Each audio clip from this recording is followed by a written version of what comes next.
No, actually, it's 6:02, and the board is reconvening from closed session.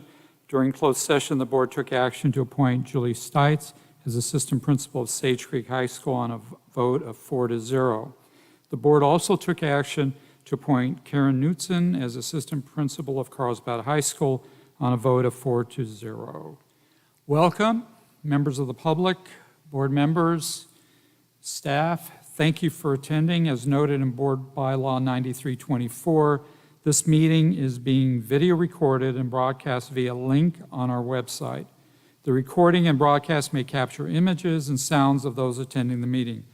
I'd like to remind the audience, members and speakers that it's not unusual for students and young children to be in attendance at our meetings or to watch the recorded broadcast. I invite you to model civility and decorum as we go about the business of the board this evening. While I cannot prohibit anyone from using unprofessional language, please think about the students and adults who are watching our proceedings. We invite you to show support for a speaker by waving your fingers rather than clapping or cheering. Trustee Verbeff is not here tonight as she is attending to family business. We'll begin tonight's meeting with Trustee Ward leading us in the Pledge of Allegiance, followed by Trustee Rawlings leading us in a moment of meditation. Trustee Williamson will read from District Vision, and Ms. Garcia will take roll. Oh, please stand for the Pledge of Allegiance. There's a flagpole out here, right out here. All right. All right, ready, begin. Oh, we're not. Hang on. Ready, beginning? Oh, it's gonna be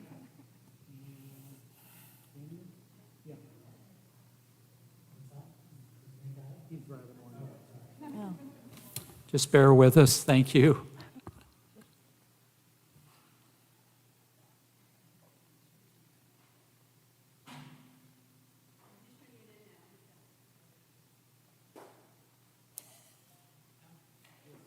All right, there it is.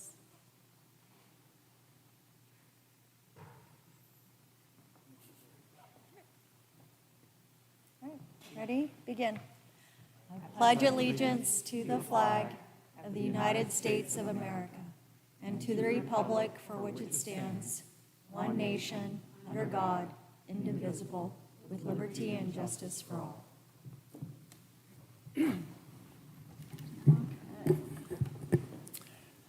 The Carlsbad Unified School District occupies the ancestral, traditional, and contemporary lands of the Paukumochum, the people of the West, known as the Luiseños today. Since the immemorial, the Antaxum, the people, lived in harmony with the land and were stewards of the natural environment. I would like us to honor their history and their continued presence in their native land and pay our respects to the Luiseños as they continue to be a vital force in our region. Along with the effort of acknowledgement, I hope we will strive to develop a deeper understanding and appreciation for the Luiseños people. From our vision, our students are engaged, self-directed learners. They are exposed to different learning environments and pathways. Students aspire to expand their talents and achieve excellence. They are good thinkers, communicators, and problem solvers. Thank you. We'll now move on to part. Thank you. Sorry. We will now take roll. Trustee Williamson? Here. Trustee Ward? Here. Trustee Rawlings? Here. Trustee Pearson? Here. Okay. Now we'll move on to part 4, approval of the agenda. Trustees, as we've done at recent meetings, we've moved the time for the superintendent's report and non-agenda public comments to the end of the meeting as items 8.1 and 8.2 in order to provide sufficient time to accomplish the business of the board on tonight's agenda. May I have a motion to approve agenda 4.1, approval and/or reorganization of the August 16, 2023 meeting agenda? So moved, Williamson. Okay, trustee Williamson made the motion and trustee Ward seconded the motion. Ms. Garcia, please call for a vote. Trustee Williamson, Yes. Trustee Ward, Yes. Trustee Rawlings, Yes. Trustee Pearson. Yes. Motion passes 4-0. Okay. Thank you. And now we move on to Part 5, information item. Item 5.1, introduction of student board reps. How exciting for 2023-24. Trustees, this is an information item. I will now hand it over to Dr. Churchill. Thank you, sir. I'm very pleased that our 3 new student board reps are here in the audience this evening. I'll introduce them. The first is Michaela Santon, 12th grade student at Carlsbad Seaside Academy, also Carlsbad High School. Hi, Michaela. She's the student board rep for CSA and CVA this school year. This year, her class schedule at Seaside Academy and Carlsbad High includes English 4, U.S. Government and Econ, ASL 2, Counseling 100, and Ceramics. After high school, Michaela plans to attend a 4-year college with a major in political science. Michaela's interests and hobbies include being a part of the CHS varsity track and field team, playing competitive soccer, vice president of the CHS GSA club, hiking, and spending time with friends and family. Welcome. Next is Sophie Hirsch. Sophie is a 12th grade student at Sage Creek High School. This year, her class schedule includes AP U.S. Government, Biomedical Innovations, which is her 4th year in the biomedical science pathway, Stats, and ASB. After high school, Sophie plans to attend a 4-year university to study kinesiology and exercise science for a future career in sports medicine. Sophie's interests and hobbies include being a member of the varsity golf team, ASB, Link Crew, National Honor Society, and the Bobcat Ambassadors Program. And I've also known Sophie for the last 4 years as she's been a member of the Student Superintendent Advisory Council since her freshman year. Welcome. And finally, from Carlsbad High School, Carly Ray Jones. Carly Ray is a 12th grade student at CHS. This year, her class schedule will include CHS TV, AP Econ, ASB, AP Lit, and Stats. After high school, Carly Ray plans to attend a 4-year university with a major in journalism and a minor in political science. Carly Ray's goal is to continue a career in the media industry and make a positive impact on the surrounding community. Her interests and hobbies include being a part of the beach volleyball team, president of the Women's Empowerment Club, social media director of the Green Club, and the commissioner of ASB's public relations. She's going into her 4th year of CHS TV to gain further knowledge of journalism and share stories with her school. Welcome. And thank you all very much for your participation this year in the board. I look forward to meeting with you sometime in the coming weeks. Thanks. Thank you. Now we move on to Part 6, consent calendar. All matters listed on the consent calendar are considered by the board to be routine and will be enacted by the board in one motion. There will be no discussion on these items prior to the time the board votes on the motion unless there is a board request for one or more specific items to be removed from the consent calendar for discussion. Have any blue cards been received? We have 1 blue card. Okay. When I call your name, please come to the podium, state your name, and indicate whether or not you live within the boundaries of the school district. You will have 3 minutes. We will have the timer on the screen, and your mic will be muted when your time is expired. The first speaker is Linda Daniels.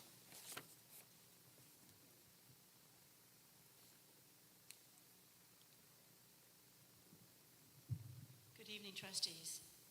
My name is Linda Daniels, and I have lived in Carlsbad for over 10 years. I'm an active member of the San Diego Building Electrification Coalition, assigned to schools and the schools committee. I have been recently elected to the CEA's Community Advisory Council, your CCA. And as that, I've come here to talk to you about how great we're doing, because after 2 years, we have decreased your electricity bill by 7.8%. And next year, it's going to go down so much bigger because we just signed a wonderful contract with the desalination plant here in Carlsbad, which is one of the largest users of electricity in the whole county. So that means we're going to have many, many more ratepayers, and everybody's electric bill are going to go down for electricity. We're excited about that. We have 5 cities, but 2 more are joining us next year. I think you know of them. There's Solana Beach, Del Mar, Carlsbad, and now there's going to be Oceanside, Vista, San Marcos, and Escondido. So we're growing a little bit. We hope to add maybe 2 more, but we don't want to get too unwieldy at this point.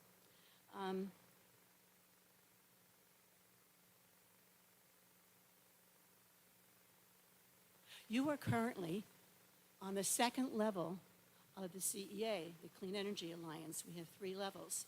And we are asking, that's what I'm here for, one of the things, if you would opt up to the 1st level, which means the cleanest of energy for the community. It's healthier, it's better, and it's better for the students to live and work in a clean environment. I'm also asking you on behalf of the San Diego Building Electrification Coalition that you adopt a resolution like the Unified School District of San Diego did for cleaner energy through the schools, through building electrification, and adding the rest of the panels to your schools, and to have a green curriculum that you already have in your new science books, I understand. We're very excited about this, and I've sent a draft letter of this resolution to all the members of the council, as well as the UCSD's resolution. Love to meet for you in the future. Thank you for your time. Bye-bye. Thank you. Okay, trustees, are there any items to be pulled for discussion? Trustee Rawlings? Yes, I would like to pull items 6.4, 6.7, and 6.9.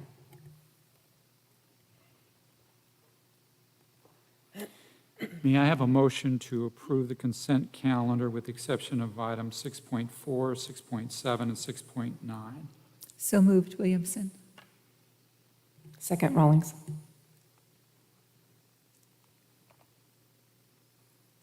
Okay, Trustee Williamson made the motion, and Trustee Rawlings seconded the motion on approving the consent calendar with exceptions of items 6.4, 6.7, and 6.9. Ms. Garcia, please call for a vote. Trustee Williamson? Yes. Trustee Ward? Trustee Rawlings? Yes. Trustee Pearson? Yes. Motion passes 4-0. Okay. May I have a motion to approve item 6.4? So moved, Williamson. I'll make, Process check. go ahead. May I ask questions before we make a motion? Technically, yeah, you can move on item 6.4, do questions, and then motion discussion. So we're going to have questions before the motion. You can, yeah, that's. Trustee Rawlings, go ahead. Thank you. Mr. Dill, we had asked some questions. I had asked some questions of you about our SDG&E bill, and you had answered many of my questions, so I truly appreciate that. Hopefully we can save some time. I did want to address one of the items that the speaker asked about as far as the levels that we can sign up for as far as clean energy is concerned under the CEA. Could you tell us what those levels are and where we are? Utility rates and tariffs are very complex, and I wasn't prepared to speak to those issues tonight, and so I do not know off the top of my head what the difference is between those 2 levels. The items that are on the purchase order log essentially are setting or not to exceed limits that we anticipate paying SDG&E that are already included in the annual budget. Thank you. And I apologize, I didn't realize, I thought it was fairly easy to know where we were there. Another question that I had asked that I wanted to do a follow-up on, we've talked about for several years that what savings or cost avoidance we may have due to our solar arrays. Do you have any information about that? And including us moving to the CEA, did that help us as well with our solar? again, I'm not sure exactly which rate and tariff we're in under the CEA. We are opted into the CEA, and even though our billing is through SDG&E, the electric generation is through the CEA. So, what we can do is review which rate structure we're on. I actually went through our bills earlier today in an attempt to answer some of your questions, and it's no easier than it is when you're just looking at a straight up SDG&E bill, either if you're in CEA or not. So in particular with solar, those sites that do have it, we are on time of use plans, and so the most expensive periods of the day when the sun is up, where we are generating solar, we are purchasing less solar at those sites. And where we have battery backup storage, that's used for what's called rate shaving, where our storage on the battery is built up in the morning, and it's used, the battery is used in the afternoon, which is the most expensive time of the day to, that's when you're not supposed to run your washing machine and dryer at home. But our battery will discharge back into our system in order to avoid costs of the most expensive time of use period of the day. So that's true whether we're on CEA or SDG&E rates. We choose those options that allow us to do that. So we are, attempting to find the best balance of which rate plan to use given if we're on solar or not. And then as far as the, when we're looking at sites with solar and without solar, do we have a comparable when it comes to kilowatt hours compared one to the other, and how much we're actually paying due to the fact that we have solar and then we don't? Or do we have that information available, or is that something that we'd need to report on? That's something that we would need to spend some time in order just to quantify what that looks like. However, no two sites are equal. They all have different square footages. There's a marked difference between elementary and secondary sites in terms of how long people are there and using power and evening activities or not, and just the size of those campuses. So it's a little difficult to do an apples to apples comparison, school site to school site to school site. But we would have the ability to look at the amount of power that the solar is generating, and we can certainly say, because of this, we're not buying this much at these particular school sites. So it might not be good to say dollars or kilowatt hours from one school to another, but it would be, I think, a good data point to say, here's the offset that we did not have to purchase because we were generating our own power. And so I was trying to track that down earlier today, and I could not get into the system that allows me to see that, and so I would need more time to try and do that analysis. Other questions? So we have a motion by Trustee Williamson on 6.4. We needed a second. Second. Do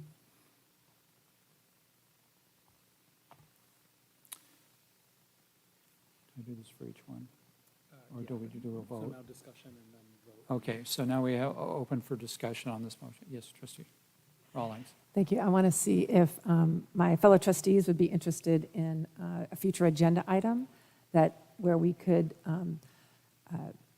we have had discussions about receiving this information on savings and how much our solar is working with, and community choice energy and the CEA. And unfortunately, other items have gotten in the way, so I would see if my colleagues would be in favor of having a future agenda item where we could receive a presentation on the effectiveness of our solar, our energy usage, and electricity usage. What would the purpose of the presentation be? Just an information, or for us to be making other decisions? Or I'm not quite sure what the purpose would be. It would be for information. I was even thinking we could even consider it under our facilities workshop, if we believe that would be a useful part of our time, because number one, we do have additional solar within our phase is 5 of our bond dollars. So that's something that we may or may not need, depending upon what our usage is, how effective the solar panels are. Are there other programs that we could look at? And then secondly, this is something that, so it'd be informational moving forward as we are looking at facilities as well as our budget, and how are we utilizing any savings that we, I'm assuming, have through our solar, and are those dollars going back to the classroom? Are they being used for additional clean energy components? Ask a question, Mr. Dill. Yeah, ask a question, Mr. Dill. Question of staff. Yes. About how much time would be involved in preparing that information? Looking into what the generation is of our current solar systems would be a few hours to pull all of that data and then validate it and make sure that everything is correct. Probably a day of a staff member's time to do that, to look at different energy rates and tiers and structures. That is very complex work, and so that, I would say, would, over a period of time, could add up to some weeks of work, depending on how deep we dive into it and go back in time to compare what was the rate structure then versus now, and how do we do an effective comparison of that. That many districts hire consultants to do that kind of work, and so I wouldn't be proposing that, but we could try and do something to do that comparison. We could also reach out to either CEA or SDG&E to help us with that, and then I'd be relying upon their ability to provide that information to us. With that answer, if SDG&E or CA could do it, I would support it, and then having it maybe come to us in a report. But if it's taking staff time, I would not be supporting that. I understand that it would be interesting, but I would not be supporting using that much staff time at this point. Trustee Ward? I think it's important for us to analyze that.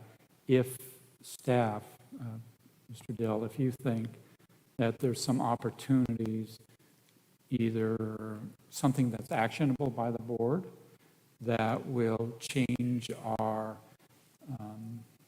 the structure enough to save us money, I think is where I'm coming from on that one. I would support that if this process that's being suggested can come with some certain action, but for analytical purposes without an action, I don't think I'm going to be real supportive of that. But I will be if there's some actions either for savings. That could be, do we have to reprioritize our facility bond projects? Do we need, whatever that, but I'd like you to be the one who would actually give us those recommendations from that. So that's where I'm coming from on this, yeah. The reason I'm requesting it is because we do have some decisions to make around the facilities, around the remainder of our bond, number one. And number two, I would like to see the information, not just for information purposes, but that the board might be able to give staff direction in order to help save us money, or to understand how much money we have saved through our solar program and what's happening with those dollars. How are we utilizing those dollars that we've saved? So that's what I'm hoping for, that once we get the information, then if staff doesn't have direction for us, that we could provide direction to staff. The first part, Trustee Rawlings, about if we have savings, where have those savings gone to? I would think right now you could be able to tell us that, answer that question. Yeah, and that's an if. Yeah, one of the challenges with our utility bills, which is the item that's under discussion on the consent agenda for the purchase order, is when I look at SDG&E bills us both electric and gas together, and so we have to go in and pull all of that apart. And we've seen quite a spike over the last few years, but that's really on the gas side and not the electric side. And so, I'll say overall, yes, we're spending more on utilities than we have before, but it was last year's spike that we're hedging on in this upcoming year and hoping to beat the number that you've seen on the purchase order listing by the time we get to the end of the year, assuming gas prices stay where they are. But in looking at our usage, that is something that's definitely valuable for us to do internally. We are installing more energy efficient lighting systems, and we need to start considering adjusting our HVAC systems back to pre-pandemic levels of running. This is where it also gets difficult for us to compare what were we before and now. We ran our HVAC way more than we ever have before in order to increase ventilation during a time when that was extremely important. So there are savings to be had by making some adjustments just in our habits and our usage that we can do electronically, and that's work that we're working on right now to do. And then once you gain the efficiency in your systems, then you look at rates and other ways to avoid the ongoing costs that you have. And so that's a long-term discussion that we certainly can focus on this upcoming year. I won't press you anymore on the question of whenever we see savings, what happens. But I will support along the same lines, because we're just starting school right now, and I would anticipate things are a little busy right now at the district office with the startup. So what Trustee Williamson proposed, I would support that, which was if FD, no, I know you proposed it, but Trustee Williamson said she would support if SDG&E and CEA provided some of the breakout, some of the analysis that we're looking for in what you wanted asked. So I would support that piece. So I think this is a thumbs up. There's two pieces. I'm requesting an agenda item. Agenda item, okay. And it doesn't have to be right away. It's, I would hope that we would have it, the information for the September 28th facilities meeting, or 27th facilities meeting, workshop. If that's possible. If I can't get it all, I could get something on there. And again, for my purposes, we're going to be making decisions about how we spend phase five dollars.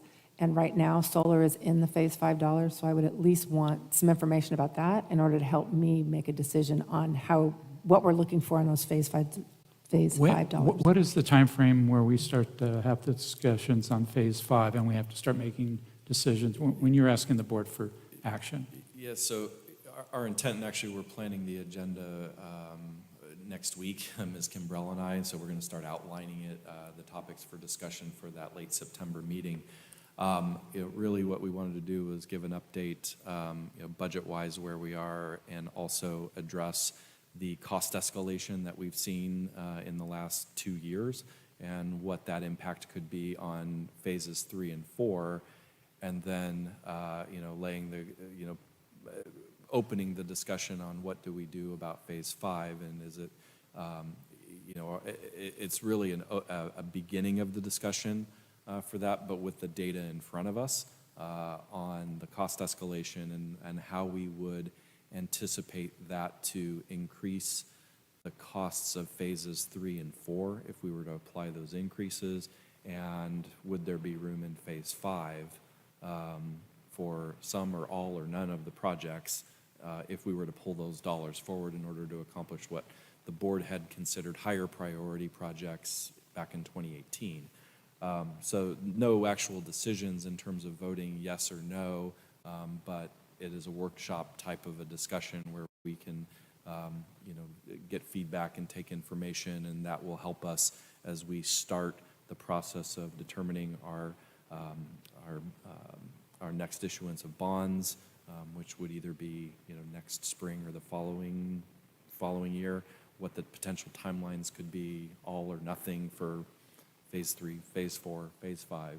So that's really the start of that discussion as we're getting into phase 2B right now, which was the tranche of dollars that we most recently issued. So we're moving forward with that and starting to think about really 2025 and 26, but not that tail end unless we say, hey, we really are going to look to need to pull those dollars forward in order to accomplish 3 and 4. So that's really what we were hoping to discuss in 5 weeks from now at that meeting, or 6 weeks from now.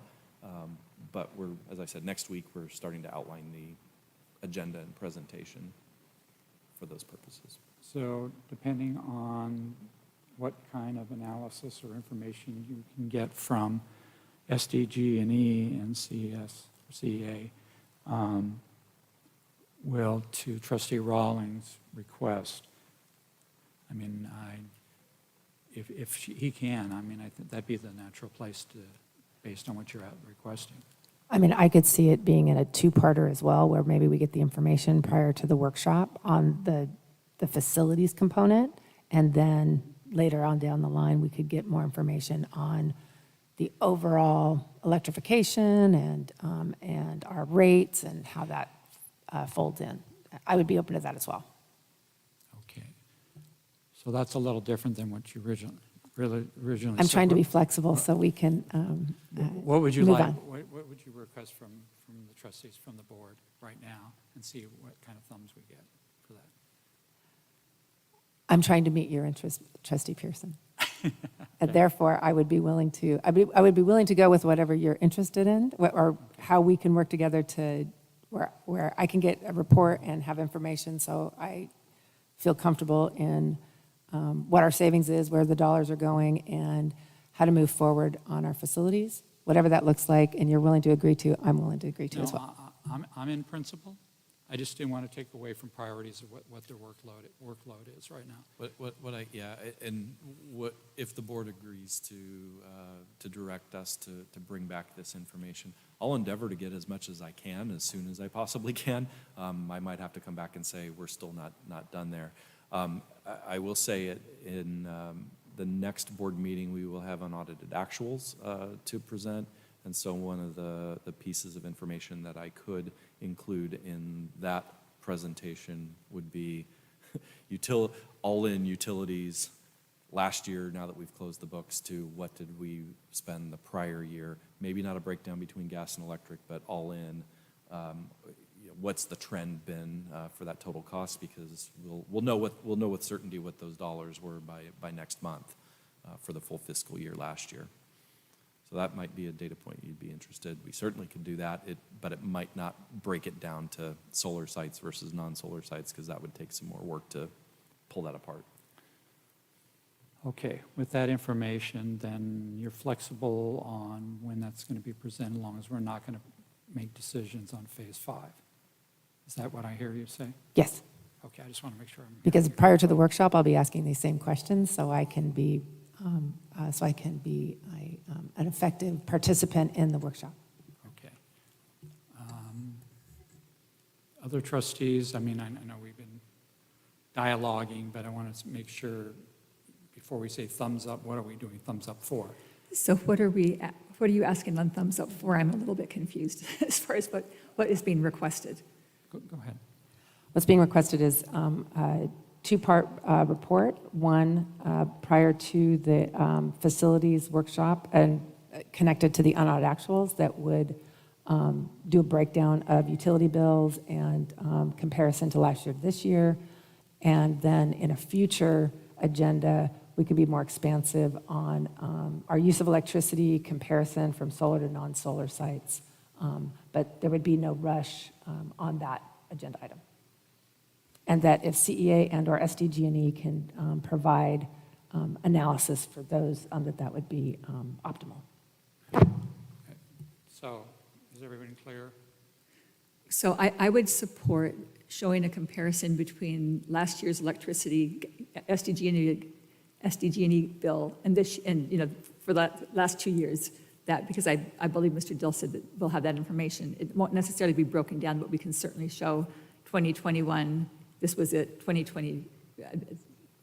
So that seems like, I don't think that would take much extra staff time, so that I understand.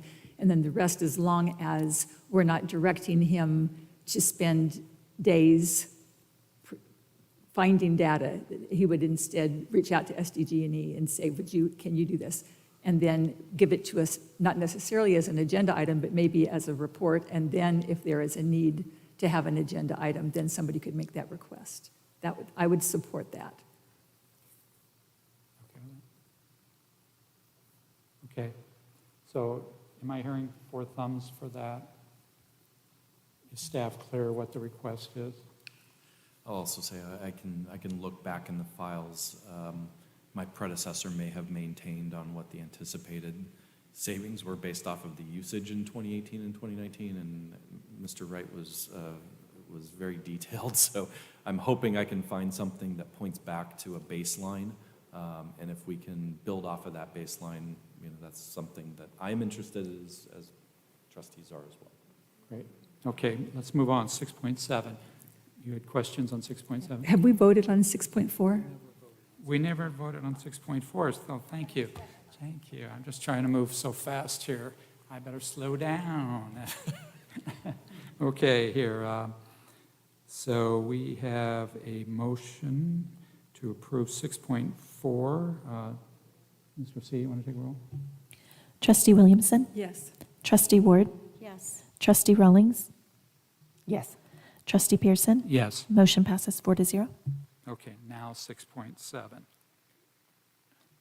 I asked for the item to be pulled because I'll be voting no. I don't have enough information in order to vote in favor. I just said that on 6.7, I pulled the item because I'll be voting no, because I don't have enough information. Okay, trustees. I move approval of item 6.7. So Williamson? we need a motion before we can discuss. Right, I just made one, yeah. I move approval of item 6.7, Williamson. Okay, need a second? I'll second it for purpose of discussion.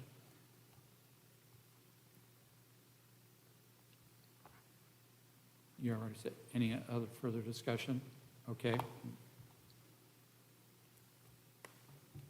Trustee Williamson, Yes. Trustee Ward, Yes. Trustee Rawlings, No. Trustee Pearson. yes. Motion passes 3-1. 6.9. Thank you. 6.9 is our contract with, a renewal of our contract with Republic, and I had, which is our waste management company, and I had asked if I could see the contract, and didn't have enough time to see the contract, so I did ask Mr. Dill some additional information about how our waste management has changed from our previous waste management to this waste management, specifically around recycling.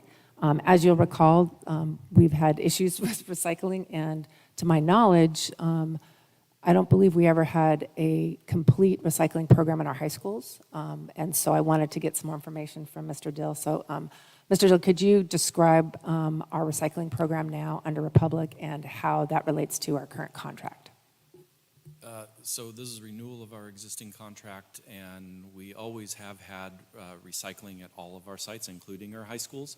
There was, from what I hear, confusion over whether that was true or not, but we always have had recycling ability at all of our school sites.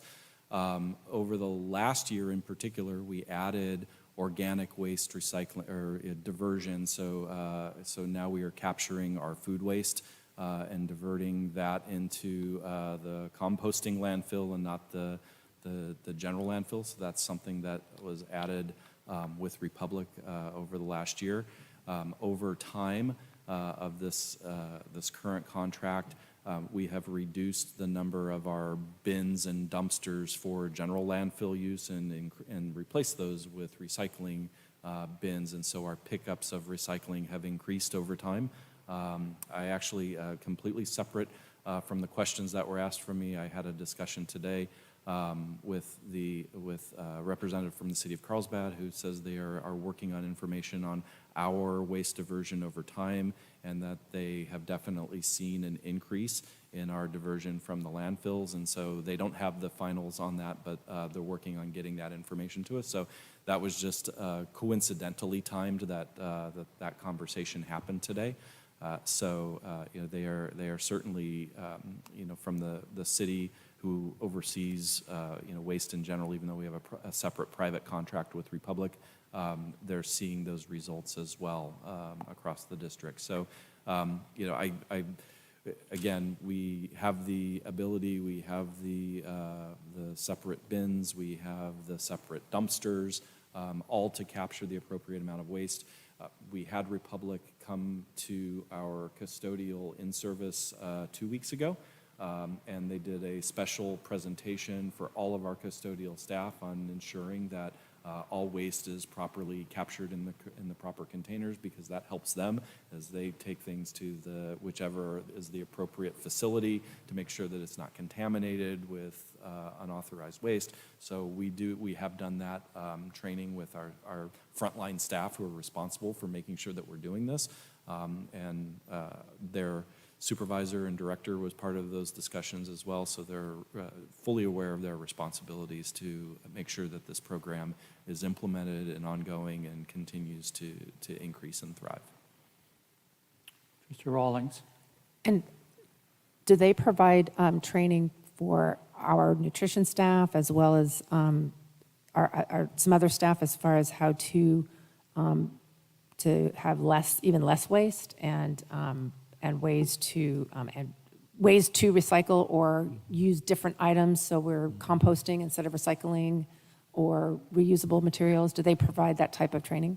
I'm not sure if they provide that training, although I will say that we are switching to compostable trays this year. And if you see a few of the old ones, it's because we're getting through our stock, but we have ordered the compostable trays. And so our nutrition services management is looking at ways that we have recyclable, compostable materials that will enter the waste stream, and that we are always trying to find that fine line of making sure that we serve all students, but not to the point where we are throwing food away because we have over-ordered and overproduced.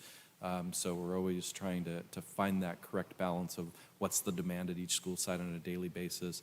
And also on Monday, as we welcome back our nutrition services workers, we will be reiterating the offer versus serve, so we don't have to put an item on a student's tray that will not be eaten and just thrown away. So not only does that save our costs, but it saves what goes into the waste stream, and we want to make sure that we accomplish both of those goals. So while Republic is not necessarily doing that, our nutrition services management is doing that work and making sure that their frontline people are aware of it as well. Dr. Nye, did you want to add anything? Okay, I just want to make sure from where you said. Sure. When you say we always had recycling at the high schools, are you saying since we had Republic? Yes.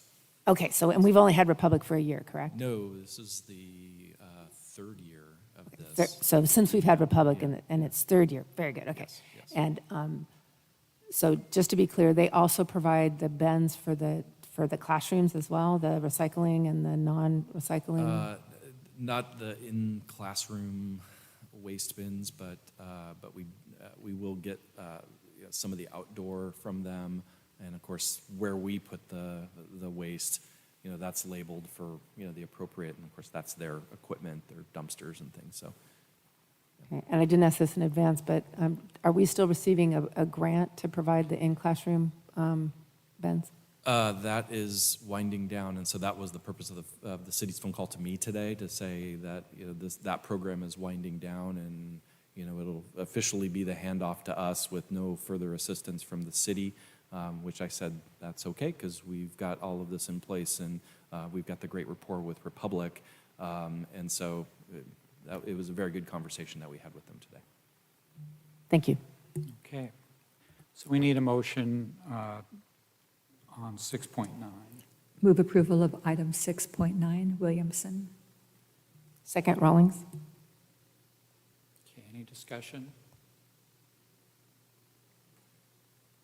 Go ahead, Trustee. I just wanted to say that I would just want to thank Mr. Dill for getting that information to me as quickly as you did. I know that that's been something that has been our discussion for several years as far as recycling and the fact that Republic does do composting as well as the recycling program, that they'll be able to offset our need for the grant, which I think is perfect timing. So I just wanted to say thank you and for making sure that our contract for services includes those things for the future. Any other discussion? Ms. Garcia, please call for a vote. Trustee Williamson. Yes. Trustee Ward. Yes. Trustee Rawlings. Yes. Trustee Pearson. Yes. Motion passes 4-0. Thank you. We'll now move on to Part 7, discussion action items. Item 7.1, report to the board, District 3-year technology plan annual update. Trustees, this is an information discussion item. I will now hand over to Dr. Nye. Thank you, President Pearson, trustees, and Dr. Churchill. Tonight, we're pleased to present to you our CUSD's Educational Technology Plan update. This is a 3-year plan, and we're in year 3 of that update.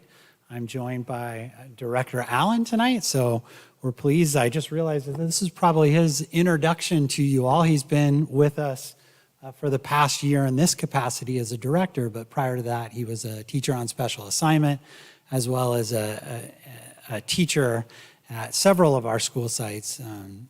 Director Allen has done a fantastic job in this past year. He has that unique expertise where he comes from the instructional side of the house, and he is an instructional expert, but he also has that expertise on the technical side of things. So whether it relates to servers and your backbone, IP addresses, he's got a lot of expertise in that area as well. So we're lucky to have him. He's a little bit of a unicorn. There's not a lot of those that exist that have both of those expertise, but we're pleased to present the plan. So I'm going to turn it over to him, and he's going to walk you through some of the highlights of the year 3 plan. Thank you, Dr. Nye. Thank you for having me tonight. Nice to see you all. While I'm giving thank yous, because I have a microphone, I feel a responsibility to say thank you to the many people who touch technology in our district.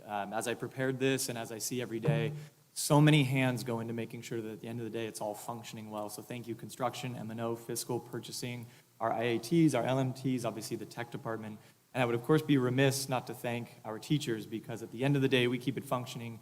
They're the ones who point it toward a very meaningful purpose in terms of a world-class education. So big thank you to our teachers as well. You driving? Okay. As we come into year 3 of our technology plan, I kind of wanted to cover some of the highlights of our both small, medium, and larger projects, talk about our progress in each. One, I think, glaringly obviously thing to say is there's more technology than ever. I think COVID gave us a bump forward with a lot of that as well. And so in the spirit of that, we have 3 foci. The short-term one is balancing technology support with needs and staffing availability. There's just so much more now to attend to. So that's something that is always on our radar in terms of staffing. A medium-term focus is a timeline for funding sources for technology refreshes, particularly as we come out of a time where there's lots of one-time dollars. We're going to be really intelligent and collaborative about, but what does that mean to refresh technology over time? Does anyone at the table have a phone that's older than 5 years old? Probably not. So that's the way technology works, and that's coming up with a plan for that refresh to make sure that world-class education is happening. It's one of our medium focus. And then our long-term focus is just always clarifying the vision and values of why we're doing what we're doing. It's not just tech for tech's sake, it's tech because it's truly creating that experience in Carlsbad. Some of our big projects right now, if I can speak to those just really quickly, Dr. Now, that's all right. Access point uniformity across the district. So we are making sure that all of those little APs on the ceiling that give you a wireless connection are uniform, so they work with our back-end system really well, because we want our network uptime to be strong. If we have a one-to-one program, it means anytime you flip one of those devices open, it should connect seamlessly, and that's something we did this summer too. We used E-rate actually to make sure that happened across the district. Security cameras at all schools, Wi-Fi for outdoor learning spaces, which we can talk more about. Specifically, we're in the middle of GigaCom helping us do that installation right now, so that's exciting to talk about. We're working on an emergency failover system. Heaven forbid there's an accident or something happens and the network goes down at a school site. We'd like to design an emergency system that kicks over and lets everything come back up live. Teachers can still use phones, people can still speak through intercoms, et cetera. So that's a big project for us right now. And then just network upgrades. Some of our smaller projects are establishing MFA for all of our staff. You have had multi-factor authentication for a while, where you go to log in and it says, check your phone or please put in a number. We actually initiated that for all CUSD staff just before summer started, for the sake of security in our district. Thank you, Dr. These 7 goals are the primary goals that are outlined in our current technology plan. We feel really excited at having, we feel we've accomplished each of these, and so we'll go into a little more detail in the next few slides of how we did that and what that looks like, but these are the 7. I think one of the big ones that was on our radar was actually number 7, having a single source for communication for parents in terms of being communicated with, but also grades and progress in learning, et cetera. I know that with a second grader myself, it's really appreciated when I can just go find that information very quickly, and that's something we've been working on as well. These 3 bullets are going to look a little confusing, so I'm going to just kind of clarify what each of them mean. About 4 years ago, we pushed really hard to have Aries become our primary way in which we communicate grade progress to parents. School Loop went away in that regards, and so Aries became our initiative. What we've seen is that there's been increased gradebook creation in that time, but overall a decreased number of staff members using that. Now, right away we look at it and go, well, you put a little check next to the 7. How is that a check mark on that goal? And what I want to clarify there is I think the initiative was really targeted at secondary schools, middle schools and high schools in particular. When you look at those rates over 3 years, it's consistently been high adoption, almost 100% per school site. Where that number came in as far as decreased staff, I had to dig into the data a little bit in Aries and find out let's tell the story of what's going on there. And what I noticed is that at elementary sites in particular, fidelity to the Aries gradebook is really hit or miss per school site for a number of reasons. One, during COVID 2021, there was an initiative to have everyone make a gradebook. So it looks like the data, everyone has a gradebook. Well, everyone made a gradebook because they all went to a training and they all made a gradebook. As to who continues to use the gradebook, that kind of got fleshed out over the next few years. Some school sites very much, others not so much. I dug into that a little bit qualitatively and found that at the elementary level, Aries gradebook may or may not be the greatest solution for how to express standards-based grading over time. A couple of school sites have done it really well, others have chosen not to adopt that, but that's why those bullet points are written that way. Generally speaking, that goal, very, very high in terms of secondary usage of that as a primary communicator of grade progress.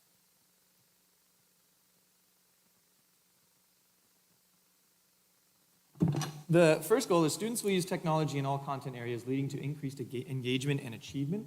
You can see that our annual technology survey is filled out by students, staff, families, and it said, I pay more attention in class because of technology. 65%, that's actually up a little bit. I know that's something with technology that's always part of the conversations. Does technology focus us or does it distract us? We work really hard in the instructional arm to create digital citizenship and create norms around how we use our technology and the purpose of it. And so I'm happy to see that that number is increasing. The second one says, I learned more in school because of technology. Obviously, we'd like to see that number be high, and that's a strong number. It'd be really unfortunate if that were a low number. And then across all the grade levels, we just saw how much are you using the device in that class. You notice that while certain numbers seem to be a little bit lower since last year, English and science as far as using it, it's important to know that they're still in the 90s. So we're talking about like a very strong usage across subjects. This is, I think, the most interesting slide. Lots of text on here, so I'll let you digest that as I read the first part. Goal 3 is to provide teachers with training to incorporate technology into teaching of all content areas with special emphasis on student, social, emotional development. The first 3 bullet points are really fascinating considering the last 3 bullet points. I think I'm better understanding it. Overall, you see there's an increased number of people feeling individually supported by technology. There's an increased number of people saying my site is supported in the area of technology. And people say, I currently adequately am supported in the area of ed tech and training. All of those are very positive. I'm very supported. Interesting then that we look at the next 3 bullets that says, I'm using technology to enable more effective teaching and learning. Slight drop, still in the 90s, very strong. I have positive attitudes toward using technology in the classroom. You see a drop there, still in the 90s. And we see, I feel confident using technology as part of my job. Slight drop. Can I take some time to speak to what I am seeing in those bullet points? What I'm seeing is that our teachers, being the amazing people they are always looking to learn and grow and use toward purposes that are meaningful in the classroom. They feel very supported. What I think we're seeing is we're on this precipice of a lot of change in terms of technology. We have a new technology upgrade coming into many classrooms. This is where we don't have a projector anymore with like the static screen at the beginning. We have a device like this, a TV that can move around. We're casting, we're more mobile. What I read this is as all very positive, just people telling us we are here to do a good job. We just need to make sure we feel as this shift happens, we're part of the shift and we're included in that shift. So that's how I read it. Goal number 5 is one-to-one take-home devices for all students. We are at just over 20,000 devices for students at this point. 8,000 of which, a little over, are expired already. And by expired, this doesn't mean they're not usable. It means that Google used to give 5 years of software updates to the machines, at which point they still function. But over time, maybe you've noticed too with an old phone or an old computer, it just doesn't quite function as well as it needs to. It doesn't play nice with certain programs. This is something we keep an eye on because you can imagine in terms of a refresh, 5 years is not a lot of time before more technology needs to be purchased. Google's actually been a little bit like feet to the fire with this because that's a little bit by design on their part, and they now have extended that to 9 years of software updates, so that'll help us very much make our devices last a little bit longer. But for now, you can see that 8,000 of which is a significant number, are currently expired. These are some of the core questions that we dug into from the year. I can go through each one, but I know there were 2 that really stood out to me that I wanted to pinpoint on, and then I can also go to the ones that stand out to you. I think the first one, I understand the vision for technology in Carlsbad Unified is really, really important because I think it's hard if you don't understand what we're going for to then go enact that in your classroom. I'd like to say 77 is a decently strong number, and we're excited to see that. We'd be more excited for that to be even larger, obviously. So that's communication on our end. Not just communication at people, but including them in that vision as well, I think is really important as we go to make this shift in classroom upgrade. I like that everyone feels very supported with technology. My team and I take a lot of pride in that number, so that's nice to see. What stood out to me was the technology devices in Carlsbad Unified work reliably. That 71 wasn't my favorite number, so I'd like to dig a little bit more into what we mean when they're not reliable. That can mean a lot of things when someone says it's not reliable, and we want to better understand what that means. The other thing that stood out to me was I feel confident using technology as part of my job. 89%, that's great, right? Because it's increasingly becoming the driver of what happens every moment in a classroom. I'm happy to hear that people feel that strong. I'd also like that number to be.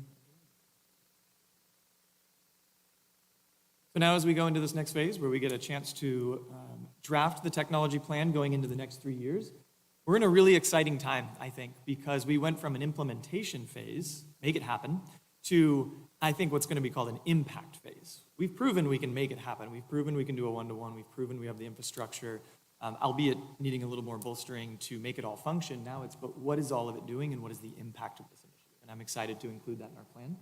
We're going to primarily use the Technology Advisory Committee, the TAC committee that meets once a month. All sorts of constituents, administrators, members of the community, teachers, IATs who come and give insight into our current technology plan. It's going to be exciting to get all of those perspectives and those constituents in the same room to say, what does impact look like and how do we design for that? And I'd like to say we can see a draft of that plan January, February if the board feels that that's appropriate.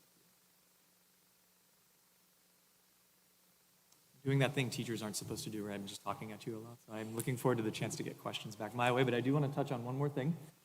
We were informed that School Loop was going away about a month before they were going away. That was our current website provider for school websites.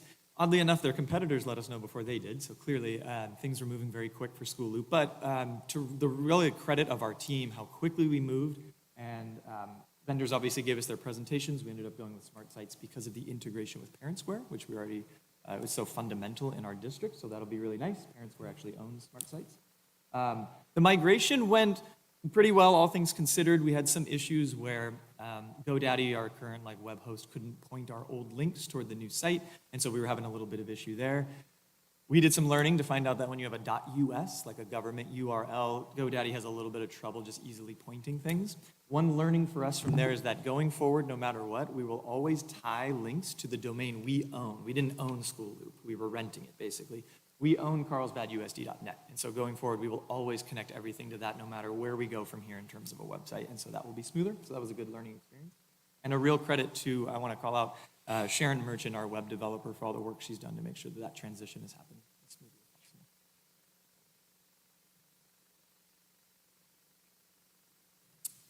So that concludes our presentation, and we'll turn it back over to President Pearson.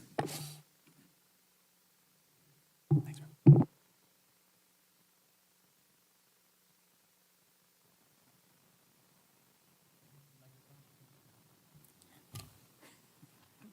Let me try this again. This is the time for public comment. Have any blue cards been received? Yes, there has been. When I call your name, please come to the podium, state your name, and indicate whether or not you live within the boundaries of the school district. You will have 3 minutes. We will have the timer on the screen, and your mic will be muted when your time is expired. The first speaker is Scott Davison.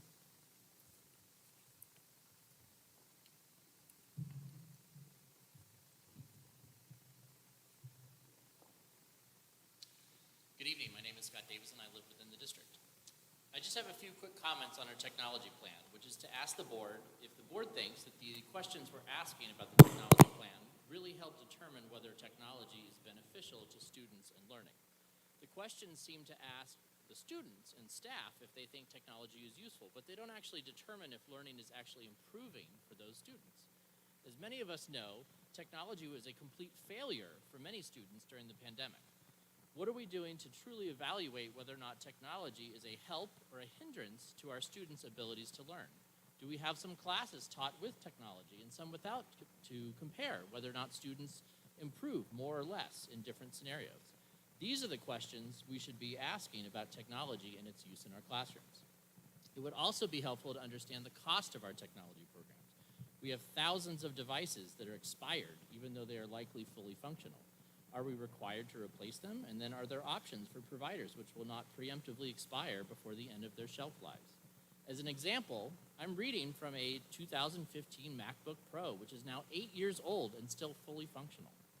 I note that in the warrant listing tonight, we just spent $61,000 on 24-inch MacBooks for Carlsbad High School. Perhaps this is a good decision if we plan to use these devices for 8 years. But if they expire after only a few, we might want to reevaluate our purchase options and agreements. Finally, I want to make a personal comment about an apparent technology problem with the security cameras here at Sage Creek. The ones at my house notify me if there is any type of motion or noise, but the ones at Sage Creek apparently don't.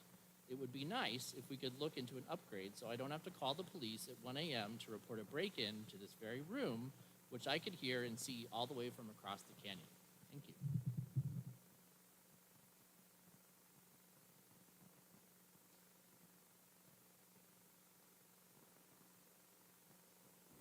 Staff, do you have anything to add? No, I believe Director Allen did mention the idea that, the first 3 years of the technology plan, as mentioned before, was about implementation of devices. And hopefully, as we address those next 3 years in a technology plan, we're going to be looking at effectiveness and the impact that technology is having on educational outcomes. So I believe that was addressed in the presentation. Okay, trustees, do you have any questions? Trustee Ward? Trustee Ward? So thank you, Director Allen, for your presentation. That was great. I just want to refer back to slide 8. So I think the responses that you talk about in slide 8 are a lot of the technical uses in terms of the impact that it's had on staff. But your goal there mentions with special emphasis on student social emotional development. So curious about what types of things are you doing to support that? How are we navigating with technology and supporting students? Because I know that is a ever-changing field that you have to evolve with and also support the social emotional needs of students. So because it's on that slide, I was curious if you could speak to that. Sure. Thank you, Ms. Ward. So in terms of specifically the technical end of the social emotional development, and I'm sure instruction can speak to this a little bit too, one initiative we currently have too, I would say, is folded into our digital citizenship curriculum is an emphasis on the appropriate use, and not just appropriate as how much is too much. Am I using it for things that are making me a better learner? Am I using it for things that are making me not a better learner, a better person, someone who doesn't feel like technology is making a positive impact on my life? So that's the digital citizenship aspect of it. I know something that we do quarterly, I want to say, is we push out a Kelvin survey to students where they can give us that feedback anonymously. And again, from a technical piece, we can push that out through those Chromebooks.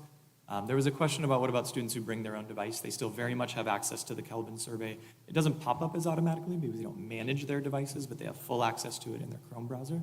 And I would say those are the two initiatives we're currently using to measure that particular part of the goal. Okay. And is there anything that staff is getting trained on to support social emotional well-being and supporting students when it comes to technology use? and Instruction impacts? might be able to speak to that. Yeah, as far as they do receive training on harmony as an example at the elementary level on social emotional learning and how to implement that. We do work with our counselors, again, with the common sense media. So we're using common sense a lot for the digital citizenship component of that. And then they're also receiving, but those would be the big things in regards to social, emotional, as it relates to technology. Yeah, And that's being consistently used with all teachers? yeah, at the elementary level, correct, yes. Trustee Rawlings? Thank you. And thank you for the presentation. I found it very interesting. Speaking of the Calvin pop-up survey, we heard from our student board members that they weren't receiving because they were using their own devices or they were maybe logged into their personal emails. How do you plan on dealing with that for the future to make sure that we get as many responses as possible?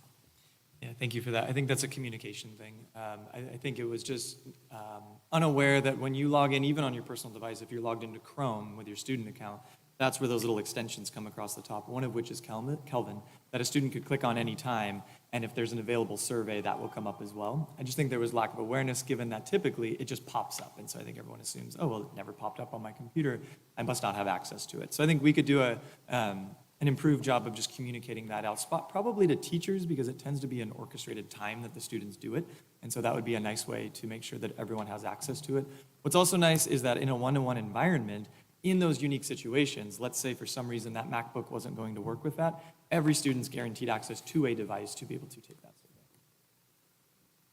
Trustee Rawlings? So will that be kind of part of the plan for the next 3 years to ensure that that all students are not just only have access, but are actually participating when it's appropriate?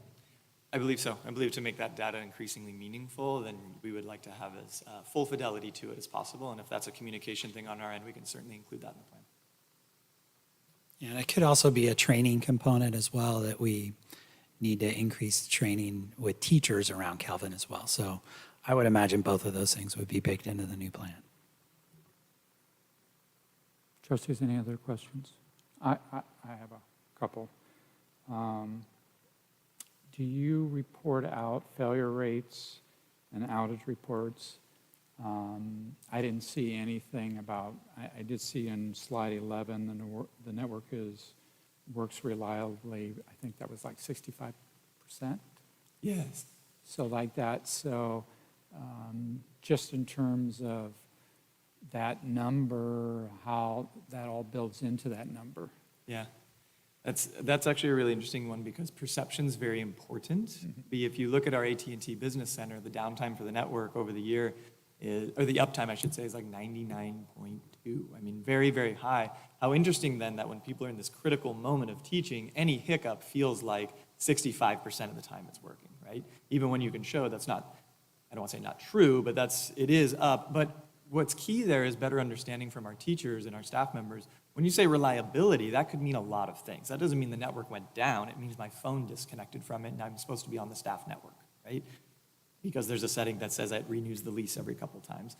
It could be that with our new AP installs, one needs to be rebooted. The network didn't go down. The AP just needs to be rebooted so that it works.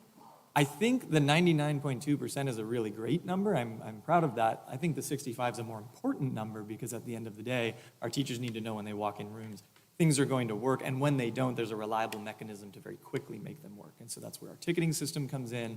That's where we can reboot APs as quickly as possible. We have our IATs who are on site who can go check network closets for us if we need to. So we, of course, would like to see that number go up. I think nothing stings more, I remember being in the classroom, than a day where everything was planned and students come, and that's the class that the network went down for. All the other ones it was up, but now I have this like off thing because this class didn't get it. That hurts. That hurts deeper than just, well, hey, it was only down for 30 minutes. It's like, yeah, but the impact that had on my classroom is significant. And so I just wonder if maybe that's where that perception's coming from. Our goal is to say, Those moments may happen. Per communication and per us making sure our infrastructure is strong, that's the best way for us to gain the trust of teachers that things are working reliably. So a follow-up on that Sure. is then, process-wise, what will happen differently? What do you see differently? So the perception goes from 65% up to whatever percentage you want to get it to. I would be really interested to go dig into the data to see how many of those came from CHS. I say that only because here's one example that, of course, on the first day of finals in January, that's when the servers that run the network at CHS in particular went down. Of course it was. So what we did from there is we said it was all of our servers and the server health, they were not running at maximum memory capacity. The reason for it was it's kind of like having a Ferrari that can go 200 miles an hour, but really you just need to drive around town and go on the freeway. You don't need to max out the capacity of that car. We decided to err on going with the Ferrari. So we've maxed out all of the servers at each of our school sites with the maximum memory capacity they can have. We also make sure that we are doing redundant backups at different sites. When one goes down, we can quickly deploy that server to the new site so that we can get that network back up as soon as possible. And I just have one other question. Yeah, please. Slide 7.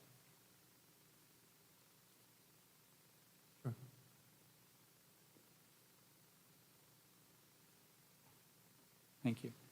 This may be also for Dr. Knight. Do you have plans to look at those numbers there and see about how subgroups fit into those numbers? Sure. I'm a data nerd, so I would love to do that. Yeah, specifically because otherwise I don't think there's as much action item associated with the numbers, so I would be interested to get a full picture of that reporting. Okay, great, thank you. Trustee Williamson? I've been listening to everything that you said, but I also was looking at our website because the last time I had looked, there were lots of broken links. So, Okay. So it's looking great. My question about the website, it looks like we have a different logo. Was that an intentional change? The name? No, it would not be intentional. So, well, if there is a different logo there, that would be unintentional. And Trustee Williamson, the logo at the top of the page, the banner at the top? Yeah, at least I haven't, and maybe we changed it a while ago and I hadn't noticed. Typically, the word unified school district, at least in our other things I've seen, it does not look like that. Anyway, I was just wondering if that had been an intentional change or if somebody. Yeah, I see. Here, let me drag this over. I can show you. Oh, it just switched off. So you mean in the upper left-hand corner, and I believe there's a scroller that had the other logo where it's in black, where it says Carlsbad Unified School District. And I believe the unified school district used to be under Carlsbad, but maybe we changed that a while ago and I just hadn't noticed. I can look at the back-end functionality of it. I don't know. That looks very uniform to a lot of the way Smart Sites has font. So I can look to see, can we modify that and put a picture in its place? And I'm not giving any direction. I was just asking if there had been a change that, because sometimes things change and I was just, Not one that I'm aware of. there, This- yeah. That's More fine. of this. Okay. That's- yeah. Oh, okay. Yeah, I can't remember when our logos were adopted. I don't remember. I know there were several iterations. You had a running logo for letterhead as an example. So we can check with our website developer and see how we landed on that. That's fine. Trustee Rawlings? A follow-up to that one. Is the migration process complete? I wouldn't Or- call it complete yet. So the initial efforts were put into the district website, and then now we have school site access to begin working on. Our web developer did an amazing job. So Smart Sites helped us with the initial migration. I think they were helping a lot of people with the migration who were coming from school, because I think they did like the, okay, here, and then you guys got to take it from here. Well, that means one person, our web developer, is going through all of those sites and rearranging things and making sure links are working, and she's working feverishly all day, every day to make sure that those are working. What we've decided to do is now train site employees to have a little bit more of that granular ability to do the same, and then they can work at a faster pace than one person can try to update all of the sites. But I wouldn't call it a complete migration. Trustee Rawlings? Do we have an ETA of completion? Ideally, I would like to have had that yesterday, but I think when school starts next week, we'd like to be in a place where functionally parents can go to those websites. Links are not breaking necessarily, but they may not be as robust in terms of everything that will eventually be on that site. Our goal by school starting is that nothing is not working. Trustee Rawlings. And as a board member, I mean, obviously, start of school is number one priority, and Sure. parent access is number one priority. But I've tried to do some research, like, we archive our agendas from 10 years ago and our minutes and all that. And so I'm assuming that's the last priority. I just checked, they're there. Pardon me? They're there. They're there. They are there, I okay, just and- checked. That's what I was doing, yes. But Well, I know it goes to the actual agenda and not, because the link is there, but then when you click on it, it takes you to the actual agenda. Okay. Again, I was just, so what I'm hearing, when do you think the entire thing will be complete? Not just ready for start of school? As far as, websites are always in development, right, as far as what could change. Functionally, though, I would think that by the start of school, everything is, again, like I said, working, and then a principal may in October go, I'd really like a page that has this because we have an upcoming event. But as far as their functional bones to them, by the time school starts. Other questions, trustees? Okay. Oh, you do? I'm sorry. Trustee Rawlings. On slide 3, you spoke about outdoor learning spaces. Yes. And I did see it in the slides, and I know that that's been a priority for several years, but I didn't see it in the plan. And so is that something that we anticipate being in the next 3-year plan? I'm going to say yes to that because I think the infrastructure there, without there being intention behind it, going back to this idea of impact, it could just kind of wither and not become a thing. So I think including it in the plan makes sure that impact is the goal of those spaces. And then when you were talking about Aries, I don't know what slide it's on, you were talking about Aries for the grade book and the one-stop shop for grade books. One of the things that I've noticed as a parent is that we'll see the upcoming assignments, and then we'll see the progress report, a weekly progress report, but we're not seeing what happened in between. Was the assignment late? Was the assignment missed? Those types of things. Are you planning on fixing that or having that be part of our future 3-year strategic plan? Absolutely. From what I've seen, the notifications are increasingly granular to what you could be notified about. So it could be like a grade alert, a grade drops below a certain threshold, or hey, this is due this week, or this was due and it wasn't turned in. From what I'm seeing and what they're developing, that's all fully capable of doing. So now it's just about intentionally designing, making sure that either we've enabled on our end, or it's been communicated to parents, for example, they can enable that level of notification on there. Okay, so it is going to be in the next 3-year plan, or your staff is intending on having it in the next year or next iteration of the 3-year plan? Yes. Okay, and then another question on grade books. With elementary, you were saying that they were required to create a grade book, but not really utilizing it. One of the concerns I've heard from elementary teachers is that as they're grading assignments, that they can't put that information in to be able to just, at the end of the semester or what have you, just to be able to press a button and it adds it all up and creates the standard. Okay. Is that something that you're planning on working on for the next 3-year plan as well? It's possible. It really, a lot of these moments come down to the functionality of the software being used. There are always ways to take data, put it somewhere else, crunch numbers, and make that happen. We worry a little bit about, we'd like a seamless system for teachers to honor their time. And so too much of that, and you're not really doing that for teachers anymore. So I'm going to say within the functionality of Aries, or at least some ways in which we can make that a little more streamlined for teachers, yes. Trustee, can you hold one? Is this a follow-up on that question? I wanted to hear what Dr. Churchill had to say. No, I was just saying, I know it's possible because I've seen it. So I've seen elementary teachers use the Aries gradebook, record assignments, daily, weekly, overtime, and then use the magical power of Aries to kick out some sort of end-of-term grade.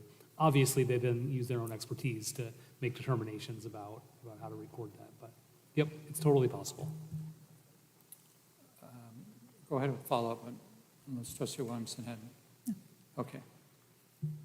And just to be clear, then what Dr. Churchill said that's something that we're going to try to maximize in the next 3-year plan. Because again, that's something that elementary folks have had concerns about, that at the end of the semester when they're doing report cards, it takes them hours and hours, and it feels like that secondary just has to press a button. So, so I just want to make sure that that's something that is, that we're looking at, we have the capabilities, we just need to make sure that we expand the functionality. Okay, great, thank you.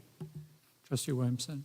Thank you. I asked my questions ahead of time, but the one that regarding the ChatGPT, the AI, if you could, I think that many people are interested in what our policy is or lack of policy, or what our plans are, and if you could just answer that question, that would be great. Sure, I was just going to have ChatGPT write the policy for us, actually. Great idea. Yeah. No, I know that's obviously something that's very front and center for a lot of us as we talk about education and what these powerful devices can help us do. When it initially became a thing, so to speak, I would say like early spring, our initial reaction was not to necessarily block it from the firewall or from devices. I think we've always had a spirit of let's be productive in how these tools exist in the students' world. So going into the end of the year, we actually thought it would be a nice step to form a panel of teachers, administrators, and a couple of constituents from various school sites to come together and say, let's first talk about what this is and where we think we're going with this as a Carlsbad district. I'd like to believe we're shifting away from what is this thing to, we understand there's this thing, what is our policy now in using it at school sites? We don't have anything officially written yet, but I'd like to involve that panel and probably the broader community in conversations around what are norms in terms of using ChatGPT. What's interesting is a lot of it comes back to policies we already have in place around academic honesty. So I think when it boils down to that, it gets a little more complex of, well, could I cite ChatGPT? I used it. Can I cite it that I used it? I think we need to get into some norms there that teachers could really help us drive in terms of those conversations, again, coming back to that panel. But a lot of that is captured already, where if you just copy-paste from ChatGPT, that's just academic honesty. I do want to say that as we go forward, I'd like to build a culture of continuing to maintain what I think is our tradition of an open mind to powerful tools and the things they can help us do. What I would be really avoidant of is, from a fear-based perspective, going, let's get those trackers so we can nail people when they're doing the wrong thing. I think that is completely the wrong message in terms of how we approach this, but rather promote students' curiosity and ability to learn, while also having policies in place to say, and when that's abused, we have a protocol for that. Thank you. Any other questions? Trustee Rawlings? One last question. As far as the next 3-year plan, you said you anticipate, I'm assuming, a draft coming before the board in January, February, and then what would be the process for board input and public input, and then a final draft coming before the board? Yeah, we would anticipate first draft coming in January, February, and then bringing back a subsequent final revision of that in March to be approved, if that's an appropriate timeline, depending on how many changes are made. And then we give an update similarly on that plan, kind of moving forward after that. Thank you. Any other questions, trustees? Thank you. On that, Thank you. We now move on to item 7.2, Measure HH Bond Program Monthly Update. Trustees, this, I just have a question. Was there going to be any discussion, or were we just going to have questions on that item?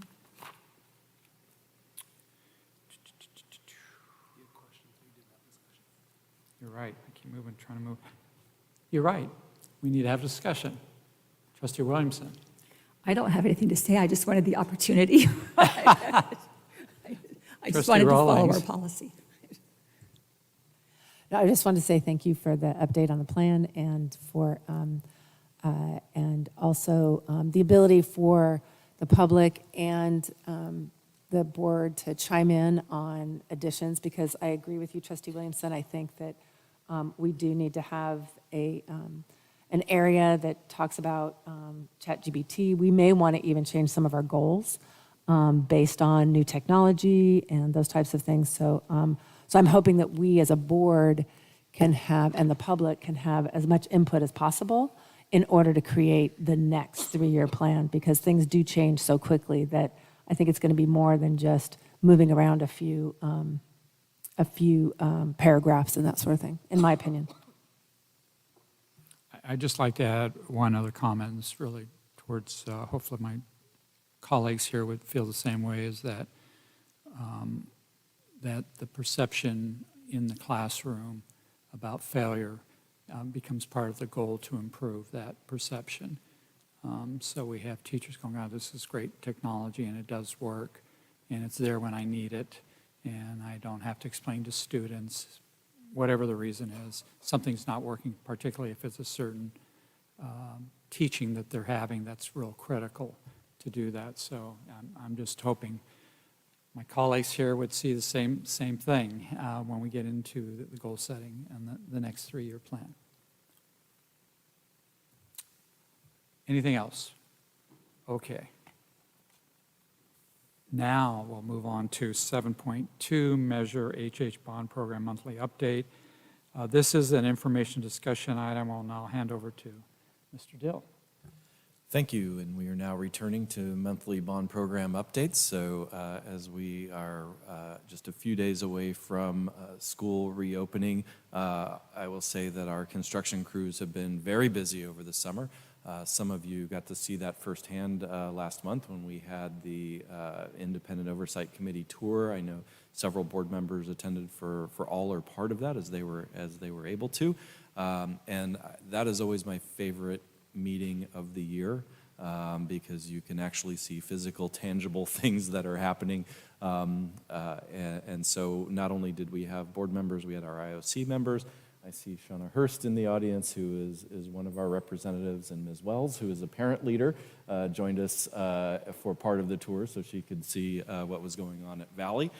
And just speaking about the IOC and coming in on the heels of our technology plan and discussion of the website, we know every July, August, the San Diego County Taxpayers Association looks at our website to see if we have all of our transparency information up and running, and we knew as School Loop went away that this was something that we needed to make sure that we got on there because of the timing of that. So thank you to Mr. Allen and his staff. I know they were busy working on all of the links of things that we had of historical information.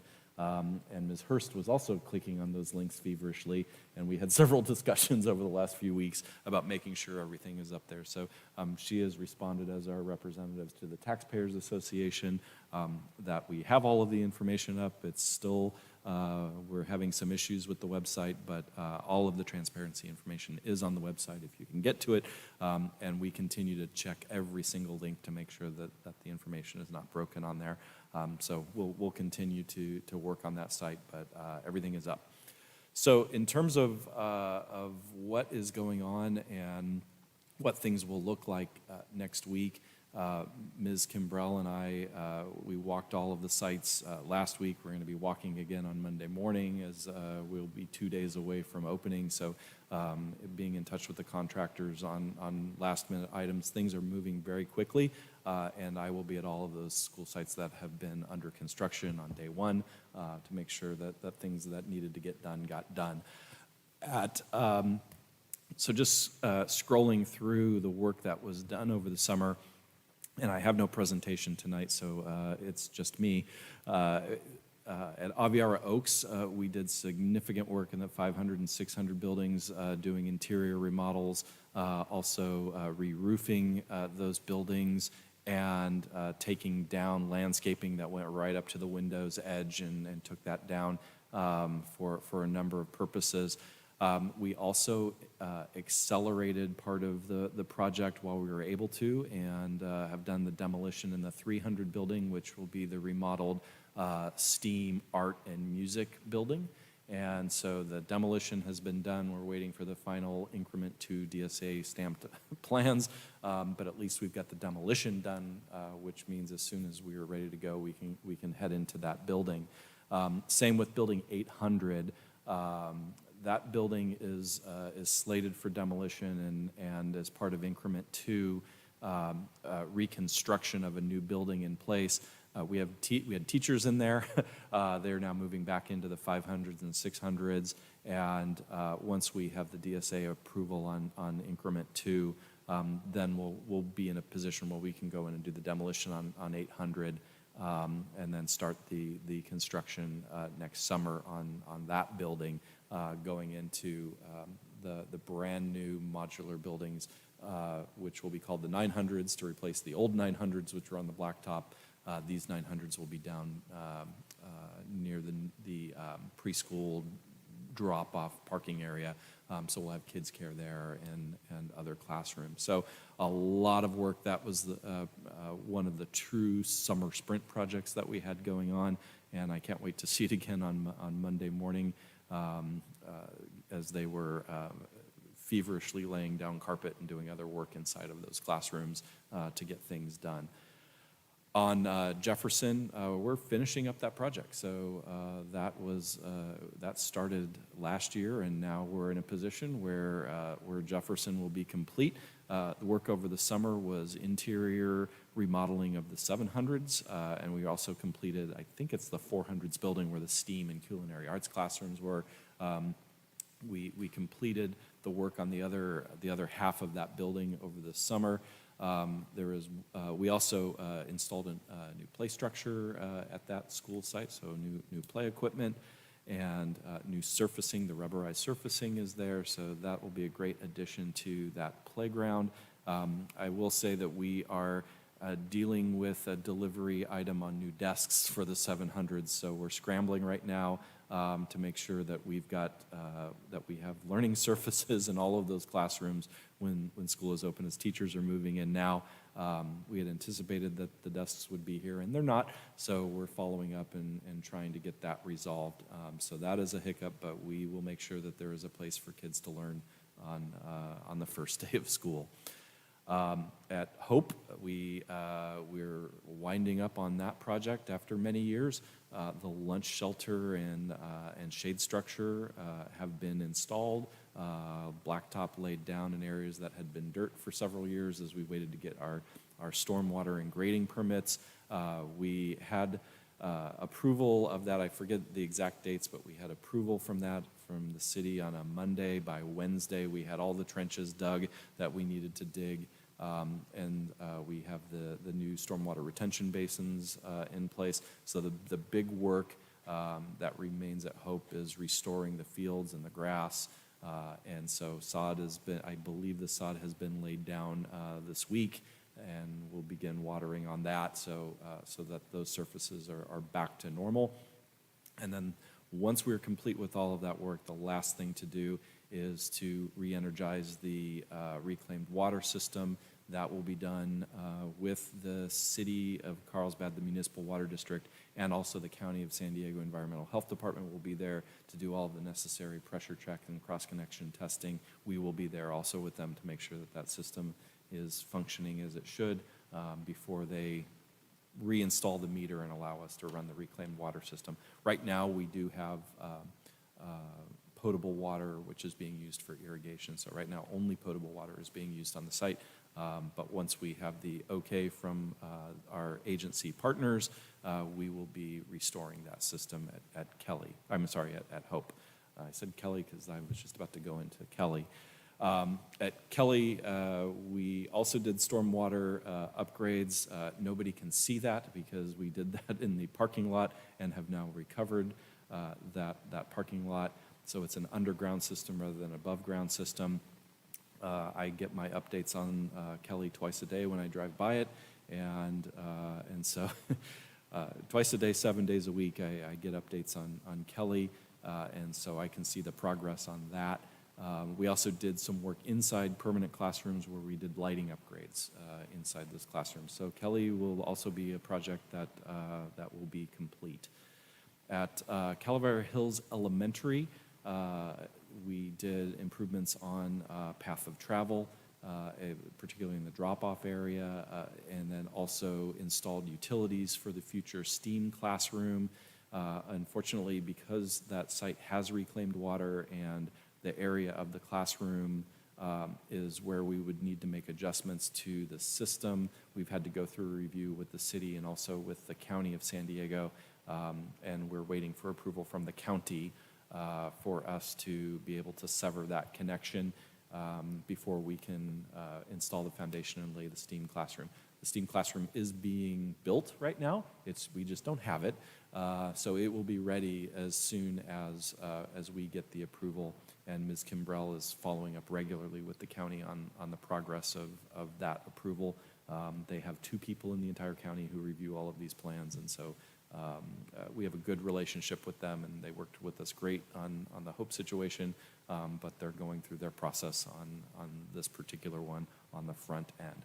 So we're anticipating end of September for delivery of that building, so it's not there right now, but it is in an area that is away from the rest of the school, so that work can continue and be done during the school year. We don't need to wait for a break or next summer to get this project done during the school year, and by fall or mid-year, we should have that classroom ready to be occupied and used.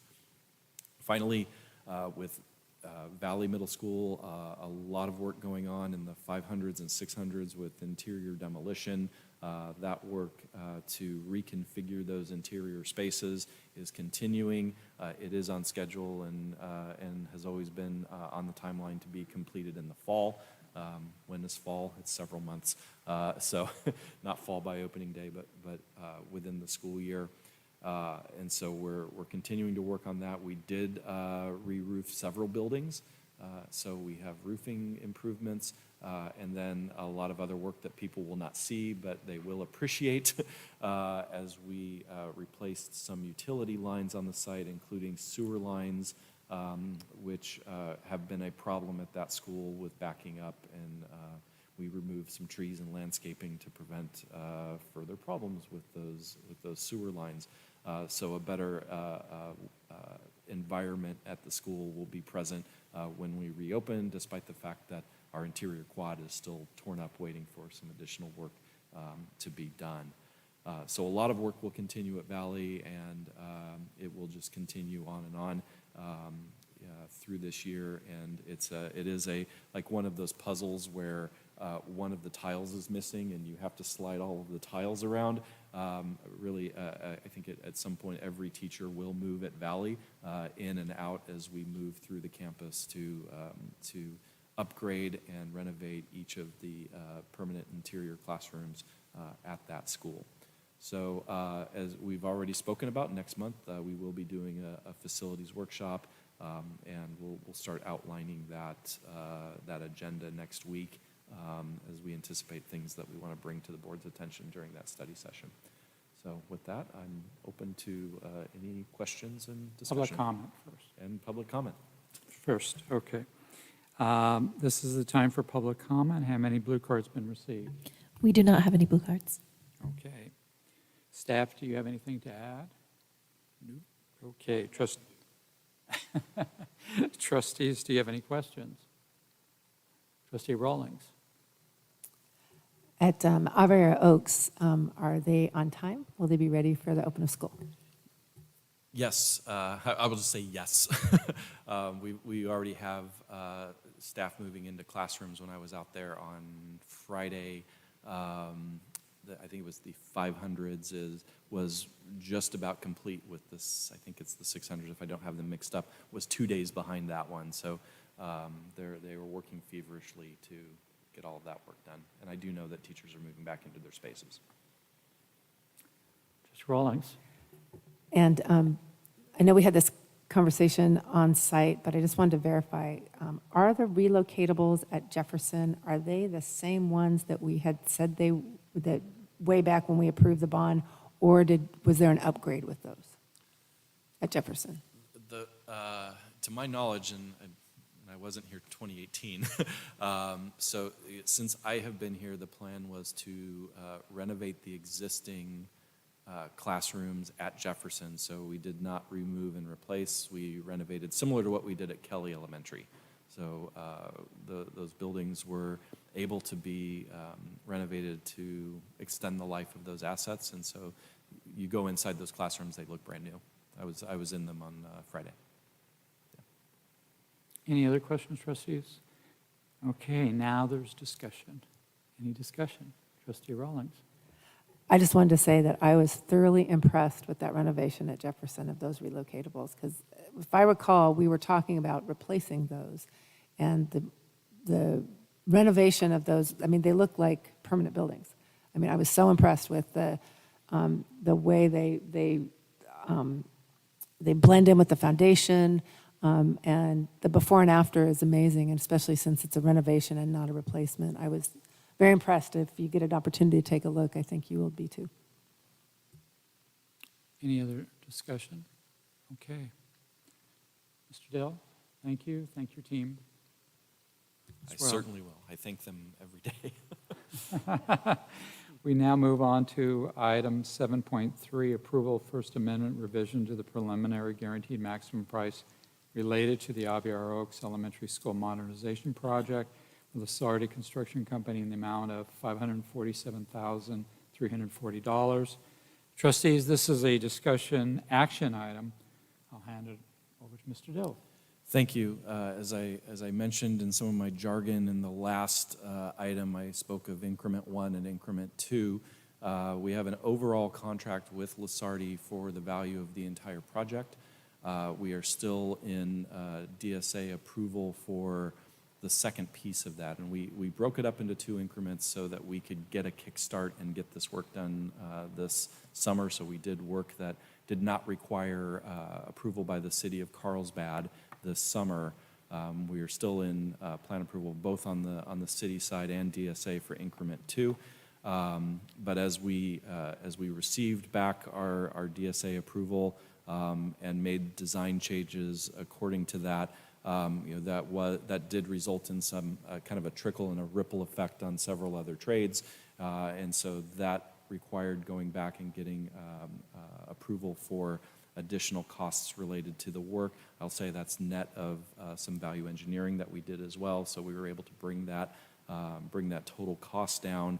And so this would be to increase, we're still calling it the preliminary guaranteed maximum price, because the final guaranteed maximum price will be once we have increment 2 plans, and then we'll come back. Usually we just do a preliminary and a final.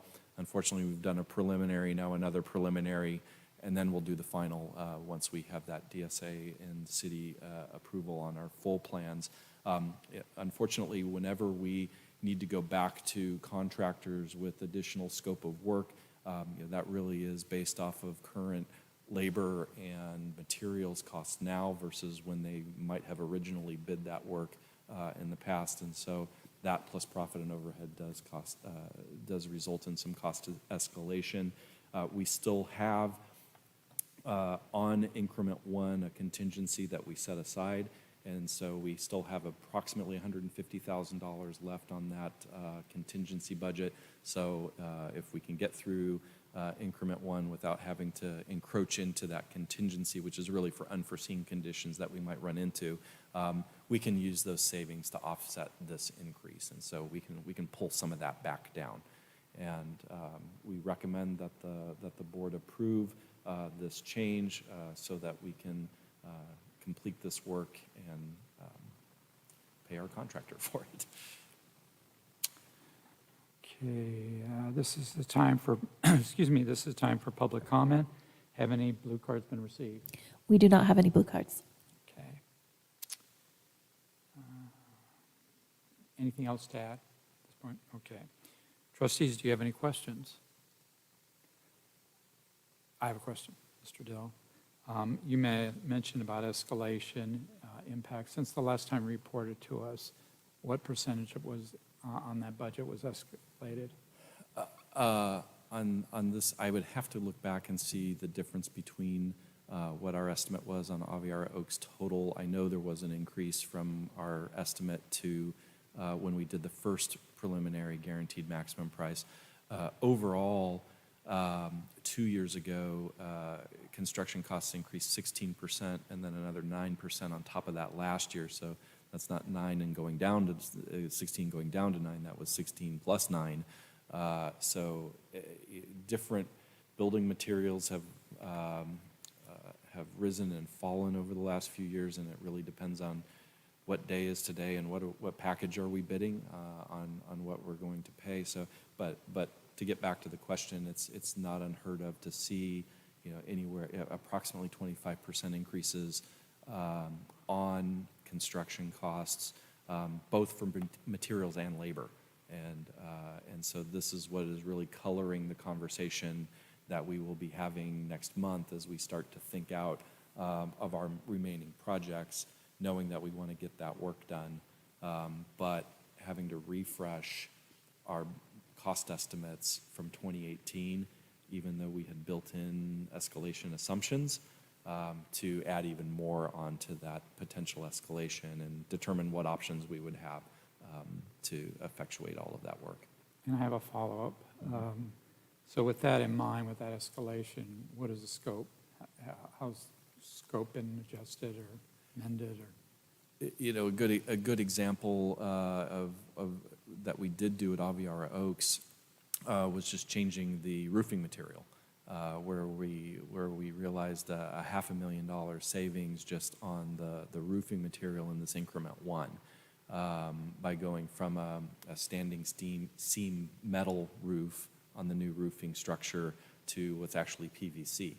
And so it's a plastic roofing material, but it looks like the metal roofing. So from the ground looks the same, but it's actually a different and more durable product. And that resulted in quite a bit of savings. So now we're going to replicate that when we get into phase 2. And so that will be even more savings on the roofing costs than we built in. But right now I'm only looking at increment 1. But yes, so we're looking for those things where it's not sacrificing the goal of the project, which is to replace an old roof, but still aesthetically pleasing and fitting in with the overall project at a much lower cost. So, and I will say Ms. Kimbrell is very talented at this, and in working with our architects and finding other options to accomplish the same goal. Thank you. Other questions? Okay. May I have a motion to approve the First Amendment to Contract HH 2223-16 and authorize additional funding of $547,340 to Lasardi Construction Company for the Aviara Oaks Elementary School Modernization Project? So moved, Williamson. Second, Rawlings. Okay, Rollins. So we have a motion, Trustee Williamson made the motion, and Trustee Rollins second the motion. Discussion? No discussion? Okay. Ms. Garcia, please call for a vote. Trustee Williamson. Yes. Trustee Ward. Yes. Trustee Rawlings. Yes. Trustee Pearson. Yes. Motion passes 4-0. Okay. Thank you. We'll now move on to item 7.4, approval contract amendment and salary adjustment to the superintendent employment contract. Trustees, this is a discussion action item. On August 5th, the board met in closed session to discuss the superintendent evaluation for the 2022-23 school year. And on August 9th, we met with the superintendent to present the evaluation. I am pleased to report that the superintendent received a satisfactory rating and recommend his contract be extended by 1 year to June 30th, 2026, and he be afforded the same salary increase as certificated management, which is 5%, effective July 1st, 2022. This is time for public comment. Have any blue cards been received? We have one blue card.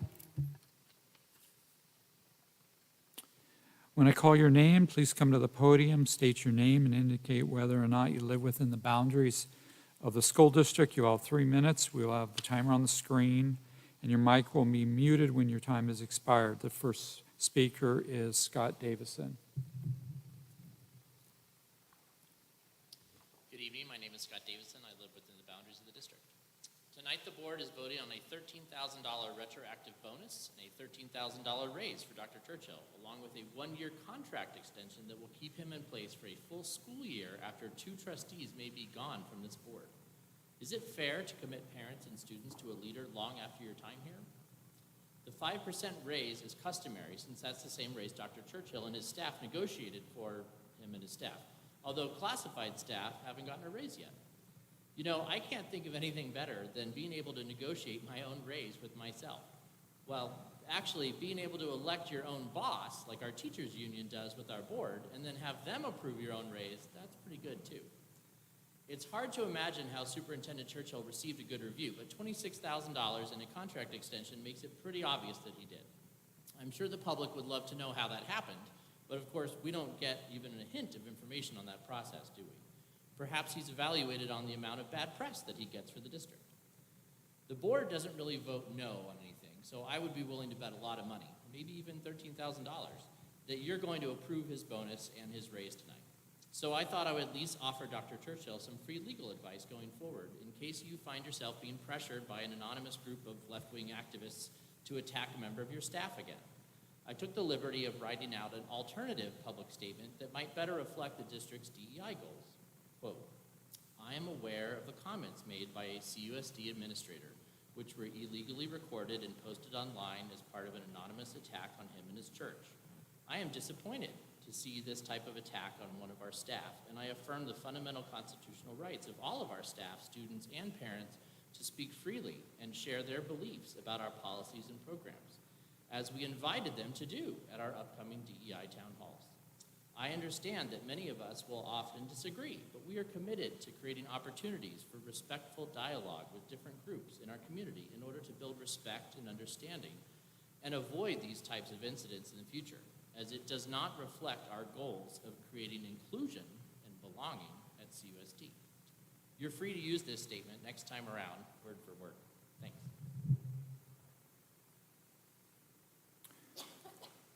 Dr. Churchill, do you have anything to add?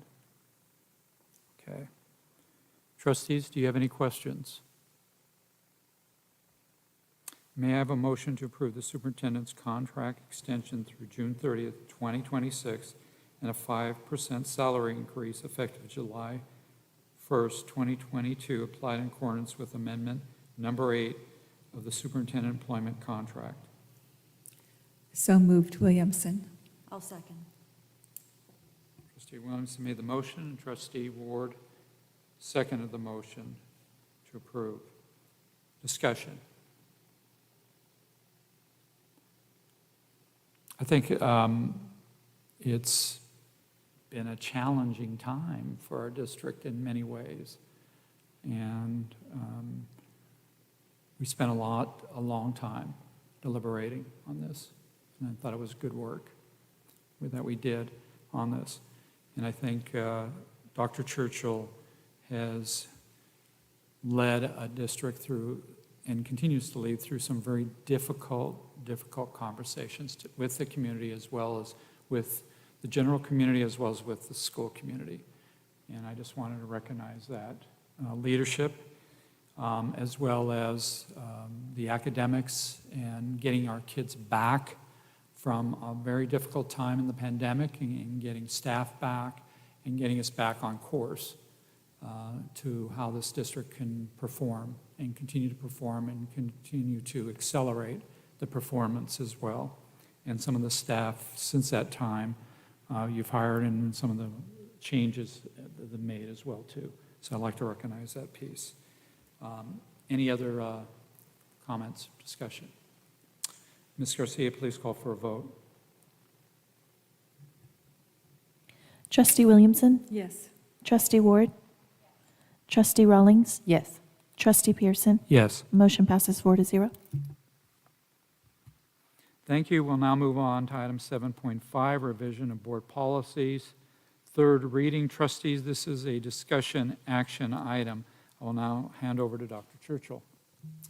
Thank you very much. This is the third reading, as you noted. The second reading occurred, on the July 19th board meeting. We made a number of changes based on discussion that evening, and we're asking you to approve it this evening.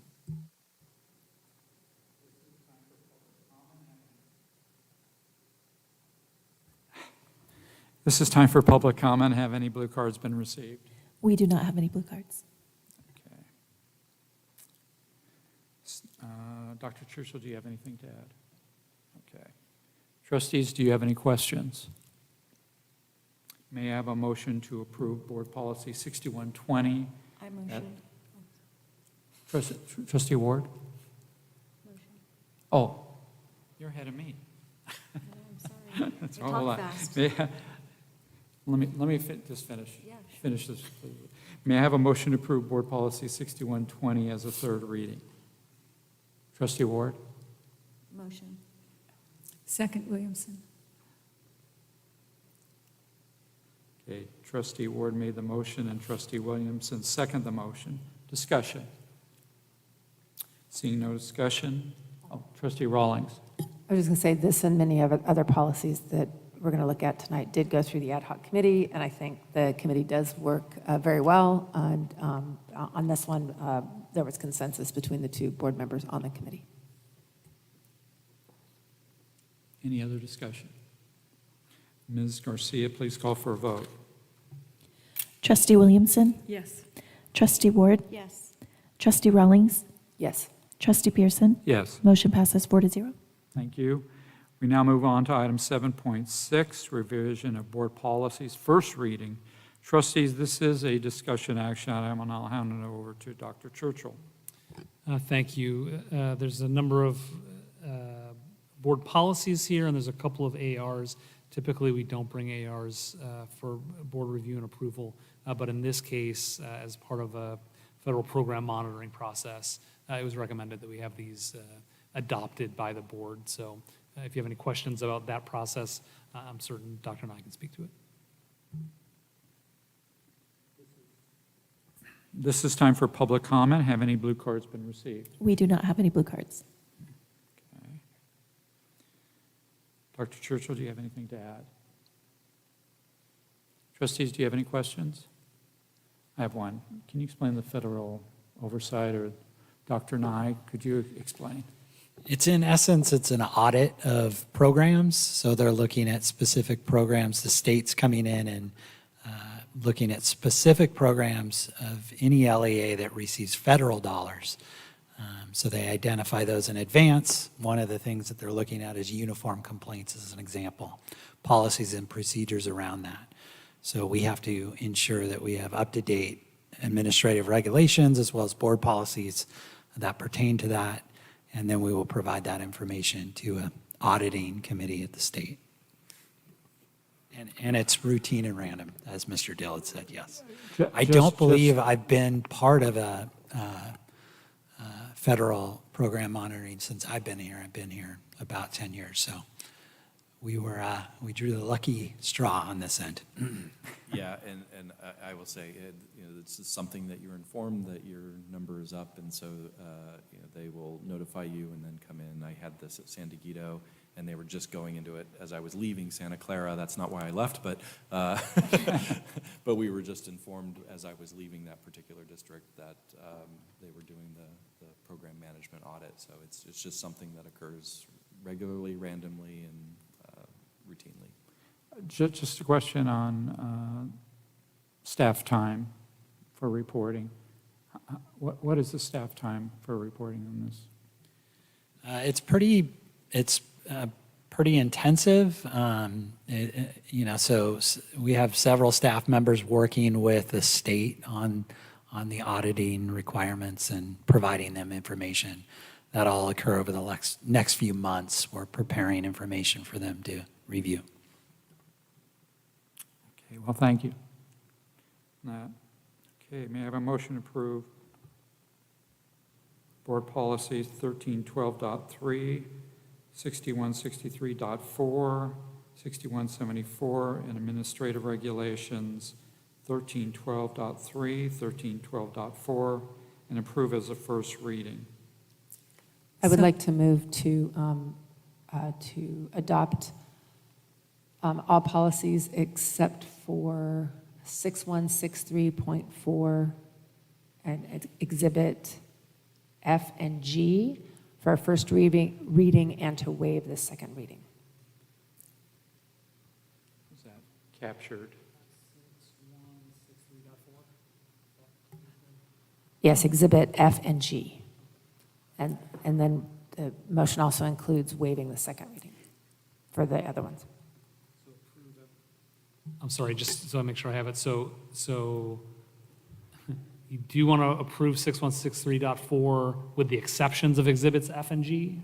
No. Exhibit F and G are 6163.4.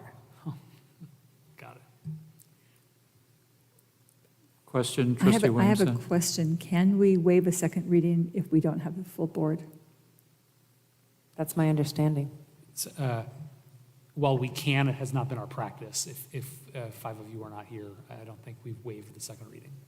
Process check, we haven't had a second yet. I couldn't hear you. What did you say? We haven't had a second, so it's a Yeah. process Well, check. Go into I was, discussion. what I said was before I second, I had that question before I seconded to see Thank you. if it was even allowed before. So I will second it You're seconding it? for the process so that we can discuss it, yes. Okay, let's repeat back. This is trustee Rawlings' motion, seconded by trustee Williamson. Dr. Churchill, if you could read back the motion. Sure thing, yeah, it's to approve as a first reading and waive the second reading for, let's see here, all of them except for 6163.4. So that would be, you'd be approving as a first reading and waiving the second reading for board policies 1312.3, 6174, and then ad regs 1312.3, 1312.4. Okay, we're in discussion. Now it's question. Do we already have questions? We already had questions. Okay, we did questions. Yeah, he has. Yeah, we're in discussion. Trustee Williamson? So I guess, is there a reason that you would want to waive the second reading of it? Is there does it need to be, do we need it tonight in order to have something occur? Is it going to hold something up, I guess is my question. I was under the impression that it would be beneficial with the federal audit, that we have these in place. So, that it so would be we, beneficial. so we do need to have it finished tonight as a finalized rather than just as a first reading? Yeah, I don't think that's a requirement. It's preferred that we could gather that information, but it's not a requirement. Okay, I don't want to mess with the federal government, so if, my preferred practice is to not waive the second reading, not waive the first reading not waive the second reading if we're not all here. But if there is a reason to do it tonight, then I'd be willing to go ahead. I had a question for you, trustee Rawlings. Yes. Other than what you just mentioned, was there anything else driving you for this, not including, I think, what is it, 6174? Yes, I'll address that one. Did you want to speak to the waiving of the second? No, Okay. I had it separate. Okay, then if you want to pull up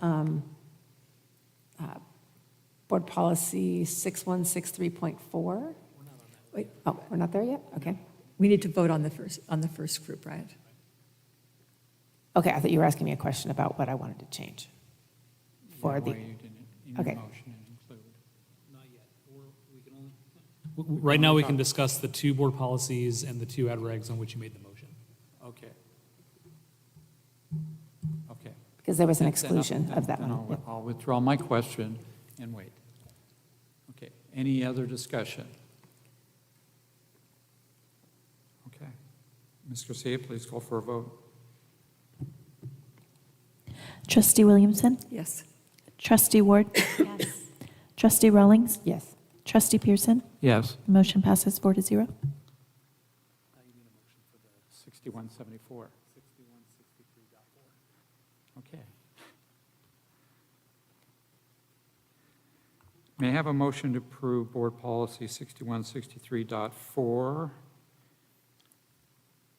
I would like to move that we add an additional statement or additional wording as part of the first reading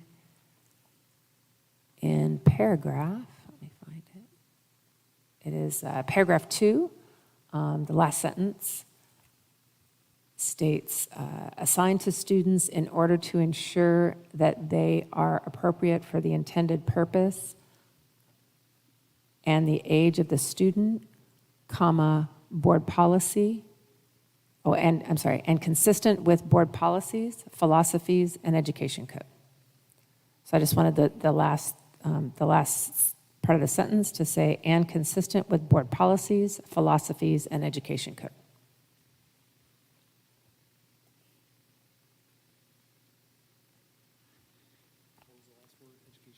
education code.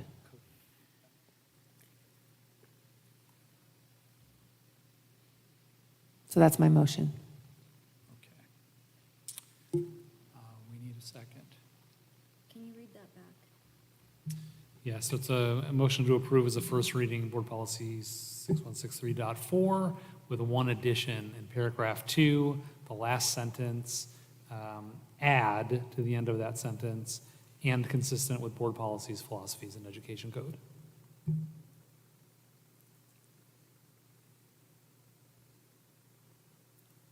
We need a second. I'll second. Okay. So you have a second. Okay, discussion. Trustee Rollins.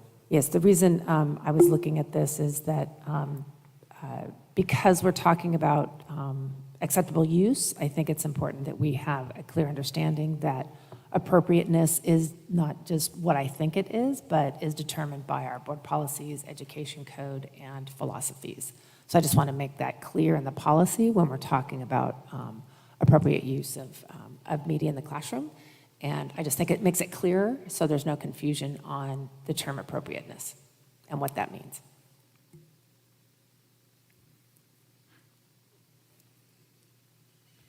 Trustee Williamson. Yeah, we did have this discussion in the subcommittee, and I appreciate the explanation and the clarification that would be bringing. My thought was we have made a policy or practice of trying not to change the words unless it makes it from CSBA, because we know that it has gone through, it has been vetted carefully, and unless it's inconsistent with Carlsbad practice, that for a couple of reasons. One is because we know that through CSBA it has been vetted, and two, when it comes to us again, we would have to change it again. We'd have to somehow kind of keep a record of all the changes that we've made so that when the board policy comes to us again with revisions, as they always do, that we'd have to change it again. So my thought is, I believe that it's clear what it says, and I don't know that our practice would change with the added words. And I guess maybe I should just ask that. Would our practice change with the words that were added? I know that we're in discussion, but I couldn't ask this question before because it wasn't on the, it wasn't in front of us. So, Mr. Pearson, is it all right if I ask staff that question? Let me see if we're in motion. Is that appropriate? Yes, go ahead. Okay, so would our practice change by adding those words? I don't think the practice would change, only because we, would be consistent with board policies, philosophies, and we have to be consistent with education code. So whether it's stated or not, I think it would happen. I'm not opposed to the addition of the sentence. I do, however, recognize what Trustee Williamson mentioned about, this is another thing to keep track of as we look down the line at future changes. And I apologize, I wasn't at the ad hoc subcommittee meeting or the last subcommittee meeting, so to follow the discussion, but the more we can stick to CSBA language, obviously that's the preferred, so that we can track changes over time. I agree that I don't think it would change our practice. We are going to follow ed code provisions. We are going to follow our board policies. So whether that's explicitly stated or not, we're still going to follow those things. I just wanted to add one thing. I like the consistency with CSBA. Being that we don't have an attorney in the room here for us, I'm just wondering if an attorney would say something, if you add these words, this could mean this, to do that. And that's my only concern, because we don't have a legal opinion about adding those words. And they may be very nominal and may seem very harmless, but in the legal world, I don't know that. Trustee Ward, you had a Well, comment. I was just going to say, well, I don't know if that's consistent with what we have done in the past, because I know there was recommended language from CSBA regarding the flag policy, and we removed some of that language, so I just want to Yeah. make sure that. I'm sorry, the one thing that I could add is that, if you're approving it as a first reading, it has to come back as a second reading. And if there is some direction from staff in between the first reading and the second reading to get legal opinion, we could certainly do that. But, my non-legal opinion is I don't think the words that we're adding here would cause us any problems. Okay. And we've done it in the past. Trustee Rawlings? And part of the reason why we started the ad hoc committee to begin with was to try to address things that are unique to Carlsbad and that are a part of of what we believe is important in our district. And the reason I'm saying this is because we have had lengthy discussions and debates around certain curriculum in the classroom and what is appropriate and what isn't appropriate. And also when we talk about student use of technology, that can be a broad, the term appropriate is very broad. Yet in our state, our ed code has certain things that they do consider appropriate that maybe individual parents wouldn't consider appropriate, or in other states may not be considered appropriate. So that's why I'm saying that I think the extra clarification, especially when we're talking about student use of technology, because there is consequences to student use of technology as well, I think the more clarity we can add to a policy, the better. And for parents to understand what's appropriate, as well as in this particular policy, I think it's, and it wouldn't be a legal issue because both of our staff has said that's our practice anyway. So by just adding the words and giving more clarity to what our practice is, there doesn't seem to be a need for a legal opinion on this one. What I do like about the addition of words, it has really a local flavor to it, our district specifically. And I think that's admirable in all our practices, actually.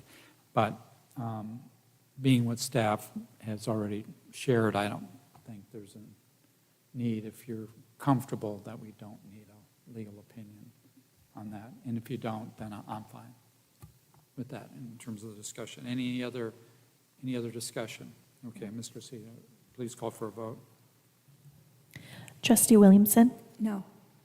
Trustee Ward? Yes. Trustee Rawlings? Yes. Trustee Pearson? Yes. Motion passes 3-1. Just for clarification, that's coming back for a second reading. Right. Thanks. Thank you. We now move on to Part 8, Communications. Item 8.1, Superintendent's Report. Dr. Churchill.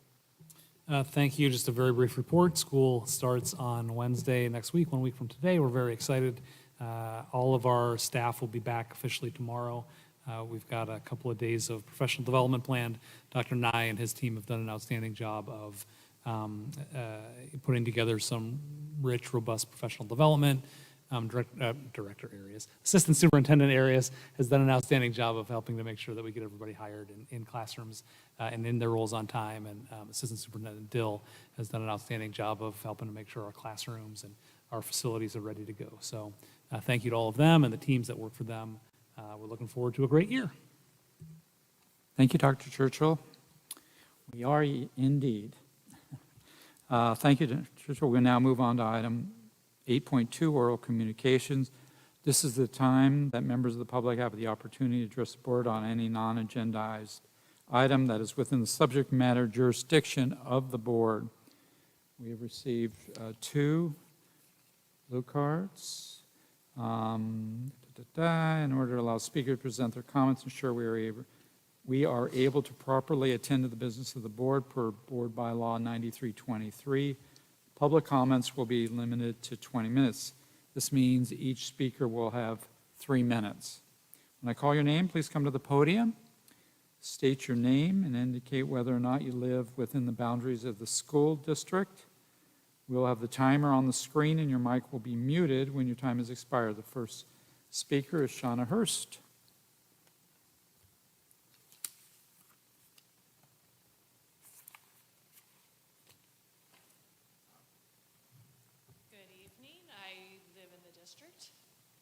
One child at Calvary Middle, one at Sage. And my first update is just for me personally have a request to have public comment go to the front of the meeting. I realize some meetings it makes more sense to be at the end of the meeting, but I think this meeting would have made more sense if it was in the beginning of the meeting, so I would ask the board to change up that agenda moving forward. Also, I'm here as the CUC Carlsbad Unified Council of PTA's president, and I just want to say, although students come back next week, the parent volunteers have been back this week and the last few weeks in full force, working with admin and staff, getting ready for all the things that are coming.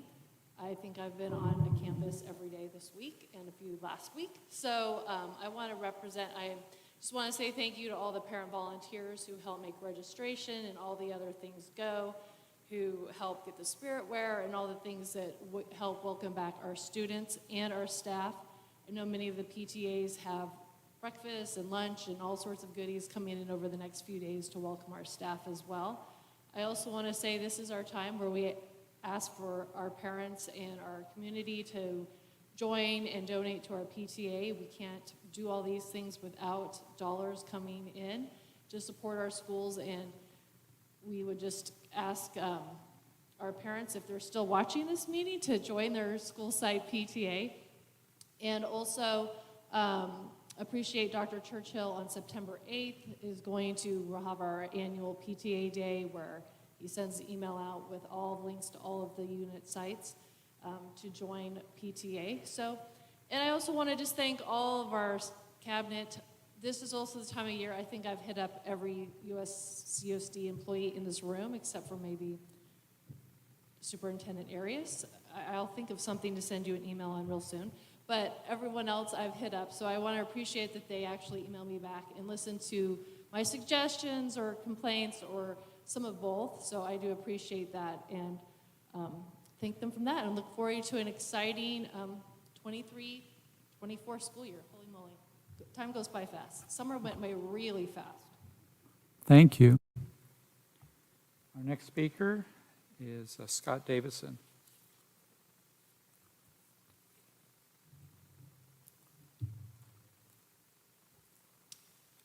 My name is Scott Davis, and I reside in the district.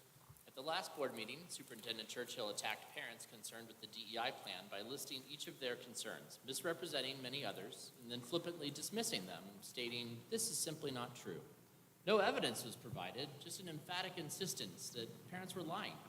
We decided to fact-check his claims, which all turned out to be false. I will outline several here.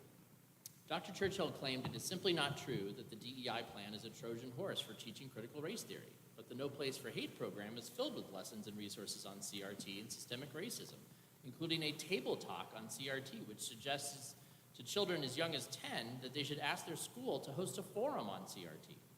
He said it's simply not true that the plan lowers academic standards and eliminates consequences for misbehavior, but Goal 2 of the plan explores barriers that lead to disproportionate grades, which Dr. Nye has previously described as eliminating grades for homework. Goal 3.2 is restorative practices, which SDCOE explicitly describes as avoiding punishment in favor of counseling.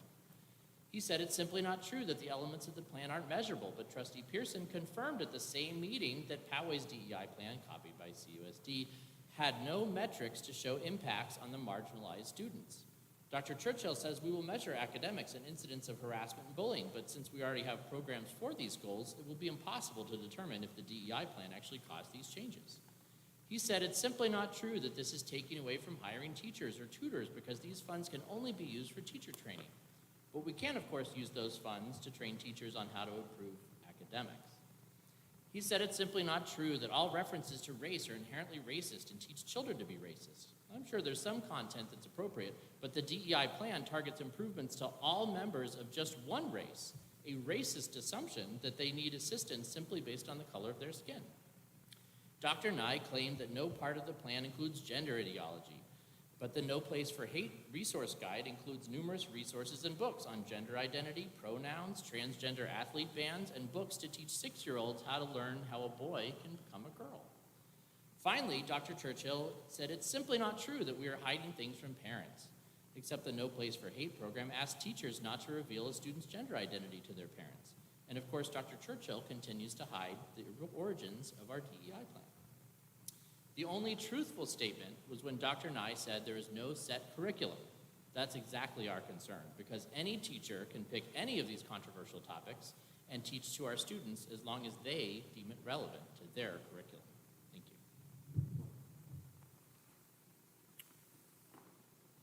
Thank you. We'll now move on to Part 9, Governance Team Reports and Requests. Are there any governance team reports? None? Okay, are there any requests? Trustee Williamson? Yes, I would request that we receive a copy of the back to night schedules for the various schools so that we would be able to attend those. Okay, so we need some thumbs.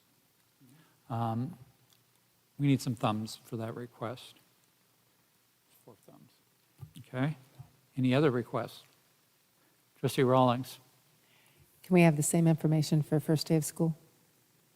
As far as what staff is attending, which first days of school? For the first day of school, can we get the same, or can we get information on which staff is attending where? Can we get thumbs? Yeah, okay. Other requests? Seeing no requests, further request. Part 10, continuation. I don't think we have any more blue cards, do we? Okay.